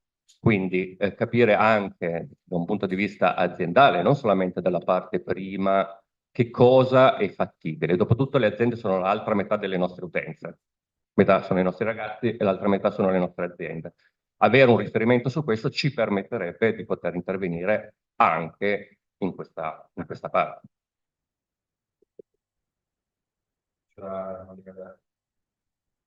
Sì, buongiorno. Io ho trovato gli interventi sia di Daniele Marini che di James Calleja veramente molto, molto interessanti e vi ringrazio. Ci sarebbero tantissime cose che mi piacerebbe dire, ma cerco di dirne solo due velocissime. E intanto mi sembra che James Calleja con l'idea di ascoltare i ragazzi li abbia ascoltati molto bene, perché ha fotografato, no, proprio con i tre termini velocità, immediatezza e relativismo, proprio ha fotografato quella che è la caratteristica di questa generazione. Cresce il disagio mentale, cresce la scontentezza e dice ma com'è possibile? C'è così tanta informazione, così tanta possibilità di sapere di fare cose. Io penso che la chiave di lettura su questo sia la troppa complessità e questo spiega anche un po', diciamo, certe derive dei nostri tempi verso aspetti anche di natura sociale. Cioè, se noi abbiamo un problema lo risolviamo, se ne abbiamo 5 li risolviamo, se ne abbiamo 10 si mette male, ma se i problemi sono 100 la questione comincia a diventare troppo difficile e allora ci sentiamo inadeguati a risolvere quel tipo di problemi. Quindi quel quadro mi sembrava veramente interessante e mi sembra interessante anche la chiave di lettura, cioè ascoltarli per orientarli, per supportarli, per stare con loro, per cercare di capire qual è, diciamo, la chiave di volta per il loro successo. E per quanto riguarda l'indagine, già da ieri mi sto leggendo molto bene, mi pare che l'indagine che è stata portata da Daniele Marini mi sembra veramente anche questa molto interessante. Io non ci trovo, come il professor Bobba, molte contraddizioni. Secondo me, diciamo, il quadro è abbastanza lineare. Mi hanno colpito, dico velocemente, 2 o 3 cose. Alcune le hai già citate, cioè ad esempio il fatto che il 30% sceglie da solo. Questo mi sembra un altro tema rispetto all'orientamento fondamentale. Era divertente, interessante prima di tutto, ma anche divertente il ruolo della madre, che sembra essere l'unica consigliera reale, ma il dato del 30% che sceglie da solo è un dato pesante, insomma, voglio dire, se consideriamo il numero anche di ritiri dopo il primo anno della scuola secondaria superiore, forse diciamo si capisce anche perché. E l'importanza del laboratorio, dell'impegno personale, mi sembra invece, come dire, fotografino aspetti positivi, no? In qualche modo è stato centrato il fatto che con il nostro impegno individuale e con l'ingresso appunto del lavoro nell'ambito della formazione ci sono delle possibilità in più. Un ultimo dato che mi è sembrato molto interessante è che i ragazzi percepiscono l'utilità del loro percorso e quindi hanno grande stima del loro percorso e i ragazzi Engine, voglio dire, e del loro percorso e del percorso che stanno facendo in Engine. Curiosamente questo non corrisponde così tanto a una stima dei loro genitori, perché ho visto che il dato della stima delle famiglie di Engine è il 50%, che non è affatto un cattivo dato, ma sulla scuola, su cui peraltro troviamo invece tutti quei problemi che sappiamo e tutto quel versante, diciamo, di disagio individuale che viene manifestato, eccetera, la stima è del 60%. Questo secondo me significa che ci vuole, come qualcuno già ha detto, una campagna di informazione rispetto agli adulti, perché in fase di orientamento poi scelgono i giovani, ma scelgono anche molto le famiglie. Alberto, domanda velocissimo, grazie. Intanto grazie per i riscontri che ci avete dato. Mi viene in mente una domanda vedendo anche la differenza di visione del mondo tra ragazzi di età diverse. Considerato l'età media che c'è tra il personale formatori e il personale in generale all'interno delle scuole, mi viene il sospetto che ci possono essere visioni lontane tra chi beneficia del servizio della formazione e chi invece è preposto a strutturarlo. Allora, la domanda che vi faccio è se nella vostra esperienza, al di là degli strumenti che abbiamo condiviso oggi, avete avuto delle esperienze dirette, funzionali o meno, mi viene in mente il consiglio dei giovani che citava prima, ma magari altre che non hanno funzionato e va bene lo stesso, da condividere con noi per aiutarci a uscire un po' dal perimetro dei muri della scuola e andare a capire al mondo esterno come, non solo come funziona, ma anche qual è la percezione che i ragazzi hanno rispetto al mondo del lavoro. Grazie.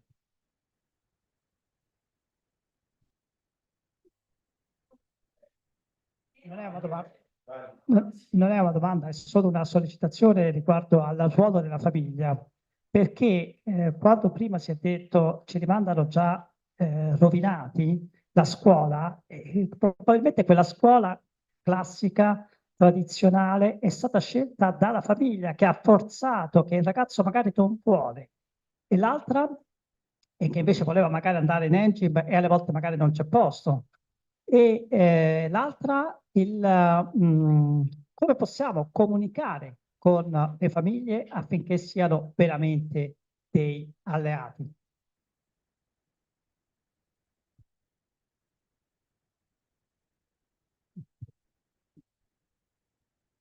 Grazie. E io volevo chiedere, in base all'atteggiamento dei giovani verso il lavoro e alla risposta delle aziende alle nuove esigenze delle generazioni che si affacciano sul mondo del lavoro, quali potrebbero essere le figure professionali che da qui a 10 anni potrebbero essere più richieste e quali invece rischiano di scomparire?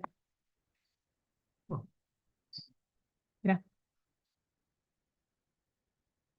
Bene, abbiamo raccolto un po' di domande, probabilmente non tutte quelle che erano nella testa delle persone, ma i tempi non ci permettono di andare molto oltre. Lascerei prima la parola a James, c'erano alcune sollecitazioni su cui aggiungo una sollecitazione che ti ho fatto anche stamattina sul pensiero di un osservatorio che possa essere anche diffuso negli altri enti di formazione professionale in giro per l'Europa, eventualmente che fanno parte di FVET. Sì. E poi dopo lasciamo la parola a Daniele. Massimo, se tu tra le varie cose vuoi ancora aggiungere dei pezzetti, perché alcune sollecitazioni sono arrivate forse anche per...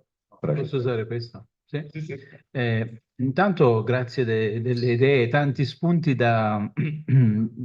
sul quale devo riflettere, però mi fermo su alcuni. Intanto l'idea dell'osservatore, Marco, è un'idea interessante.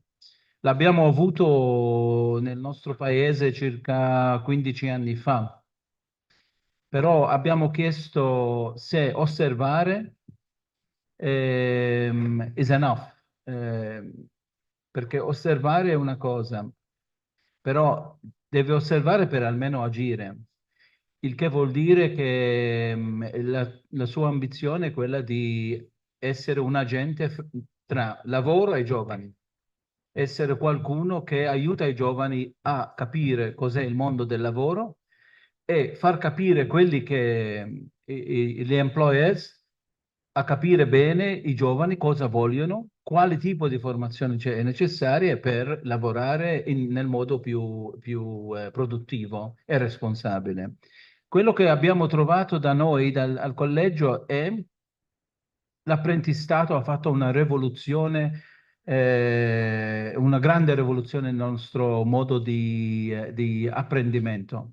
L'apprendistato, il work-based learning, non so come, ma c'è l'espressione work-based learning.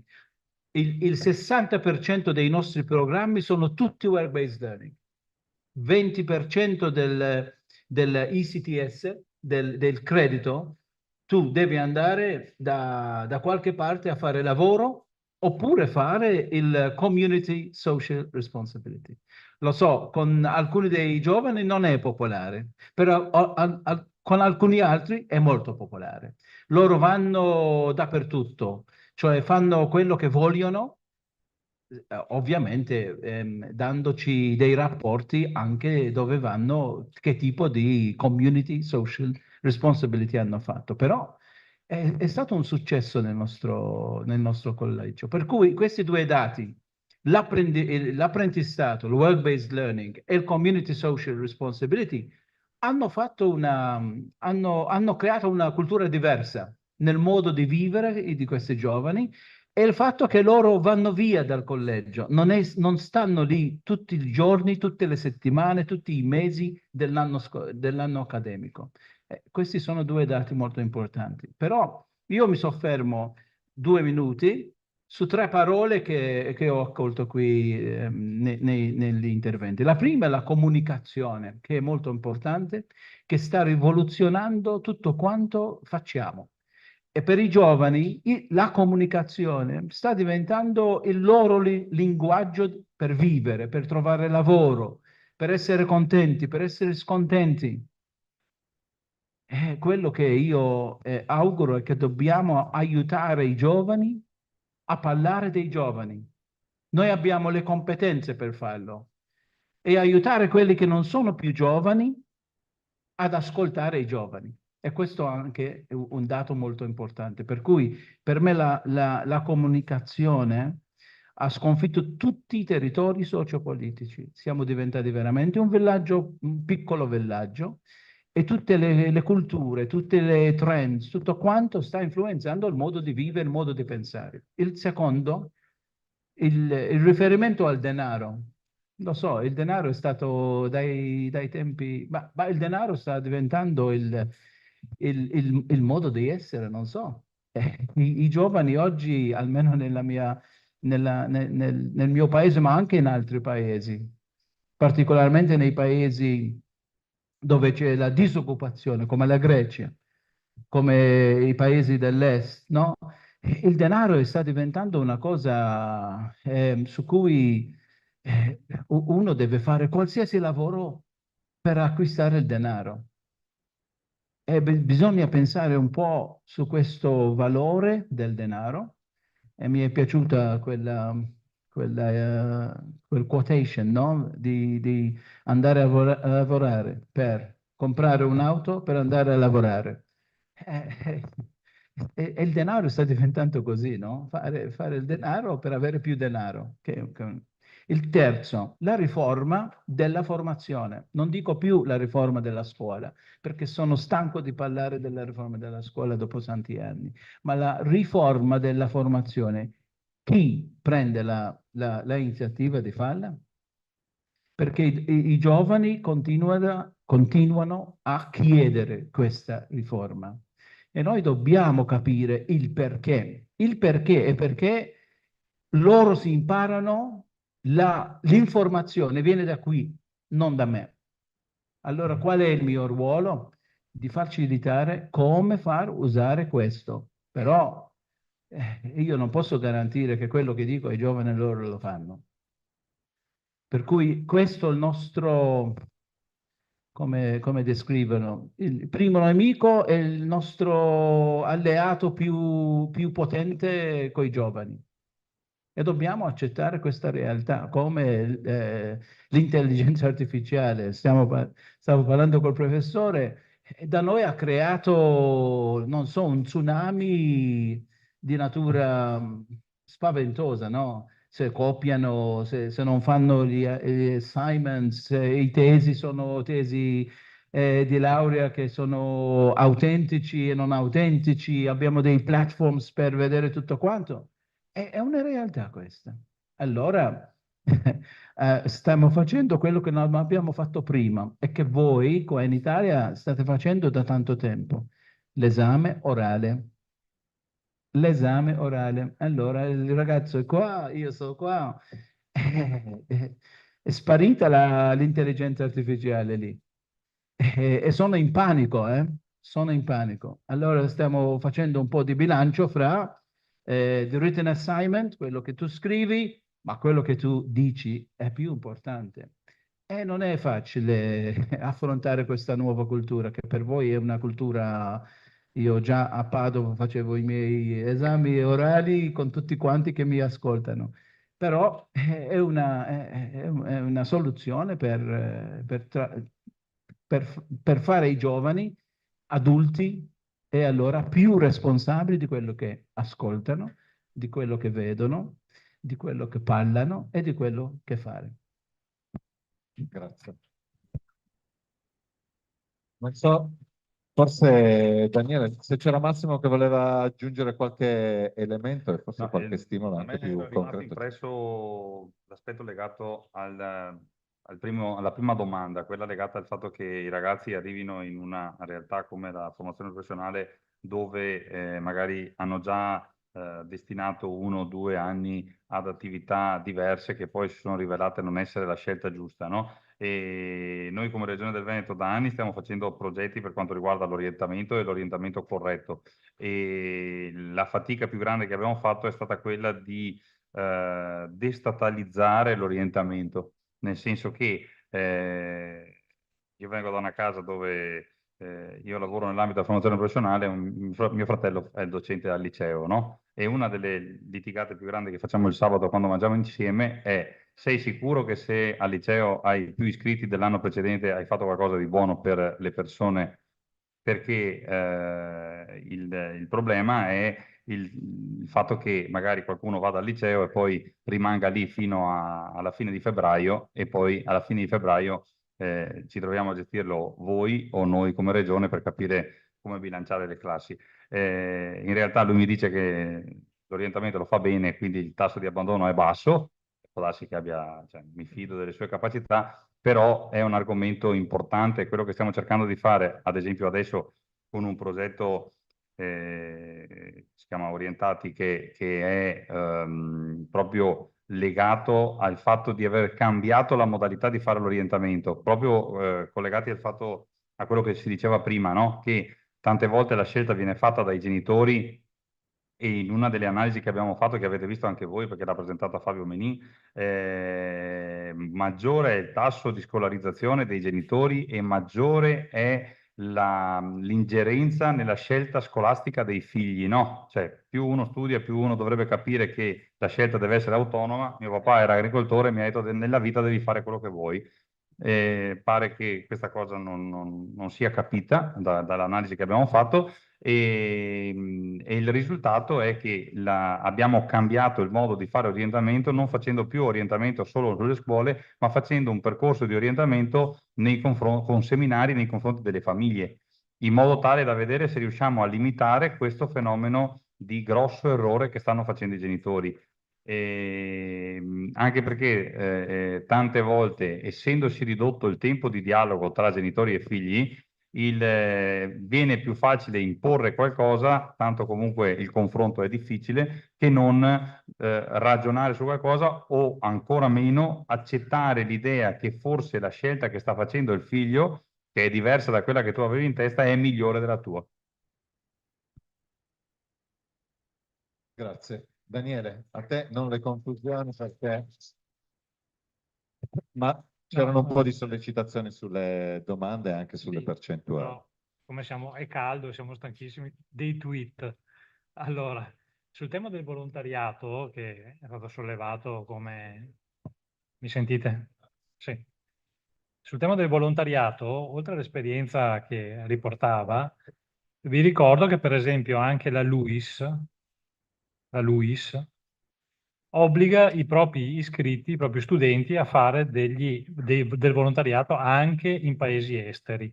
Se qualcuno è interessato, il direttore, che è Giovanni Lo Storto, ha scritto qualche anno fa un libro il cui titolo era Eros Studente, nel senso del piacere dell'essere studente, dove racconta, mandano gli studenti prima di laurearsi in giro per il mondo a fare volontariato o nelle comunità. Ecco.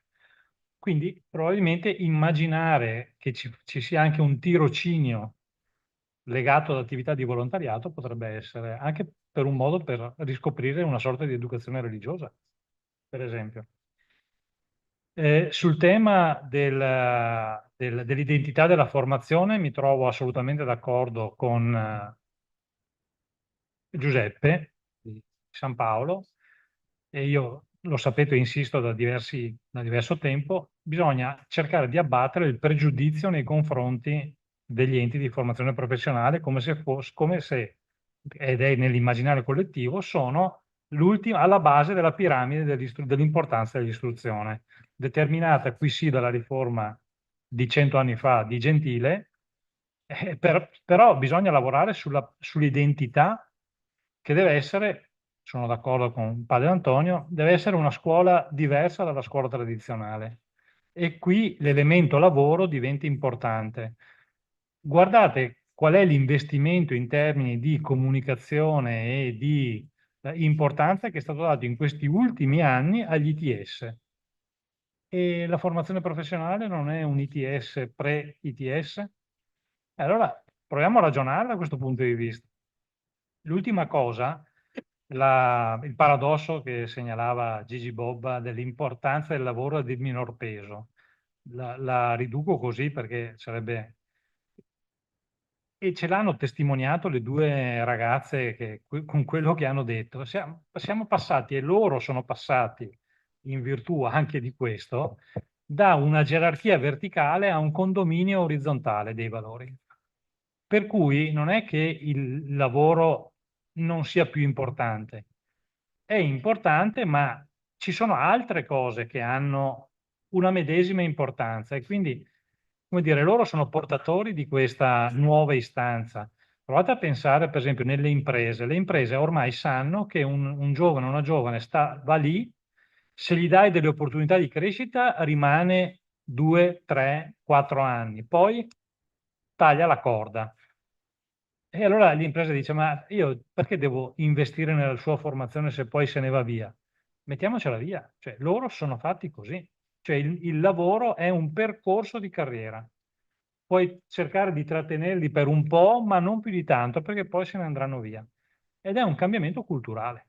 Quindi in questo senso è una rivoluzione che stanno portando, perché obbligano le imprese a reimmaginare tutto quanto. Chiudo Flash. A proposito di sfide di intelligenza artificiale, leggevo la settimana scorsa che c'è una ditta americana che lavora sul tema dell'intelligenza artificiale, che ha già tradotto non so quante migliaia di corsi su video in tutte le lingue del mondo. Ok? E la versione beta che hanno è che tu puoi accedere a questo corso, fai il corso online, hai un tutor a cui puoi fare, ovviamente di intelligenza artificiale, a cui puoi fare le domande, e stanno lavorando al fatto che l'insegnante che sta parlando in questo momento ha i sottotitoli nella lingua che serve, ma l'insegnante sta col deepfake, così come viene chiamato, muoverà le labbra anche nella lingua. E non sarà per le prossime generazioni, sarà fra qualche mese. Ok, basta. Ed è solo l'inizio, si potrebbe dire. È solo l'inizio. Bene, grazie ai nostri ospiti. Chi era a distanza si è già disconnesso, ma abbiamo i vari contatti e con loro proseguiremo. Recupero un'affermazione di James sul tema dell'osservatorio. Correttamente ci richiamava al fatto osservare per osservare non è che ci interessi moltissimo. E credo che anche le esperienze e gli approfondimenti che abbiamo fatto con Daniele ci stanno sempre di più portando in un'ottica di osservare, agire, osservare, agire, osservare, agire in modo costante. Questa vorrebbe essere un po' anche la nostra proposta di un osservatorio sul tema di giovani, lavoro, futuro. La presenza anche di Massimo Tofanin ci aiuta a capire eventualmente anche come se in Regione Veneto questa cosa qua possa essere in qualche modo attuata e supportata da azioni che in qualche modo noi abbiamo già fatto partire, avviate. Vorremmo provare ad allargarlo, la presenza prima anche di Massimo Temussi ci può aiutare anche su un livello nazionale. L'idea è che non possiamo capire il futuro finché non interpretiamo il presente, che intanto è già il futuro, no? E quei piccoli pixel di cui ci parlava Orioli compongono anche la strategia e il percorso verso il futuro. Grazie a tutti per l'attenzione in questa lunga mattinata. Il pomeriggio sarà un po' più breve, ma sempre approfondito. Avremo Emanuele Crispolti che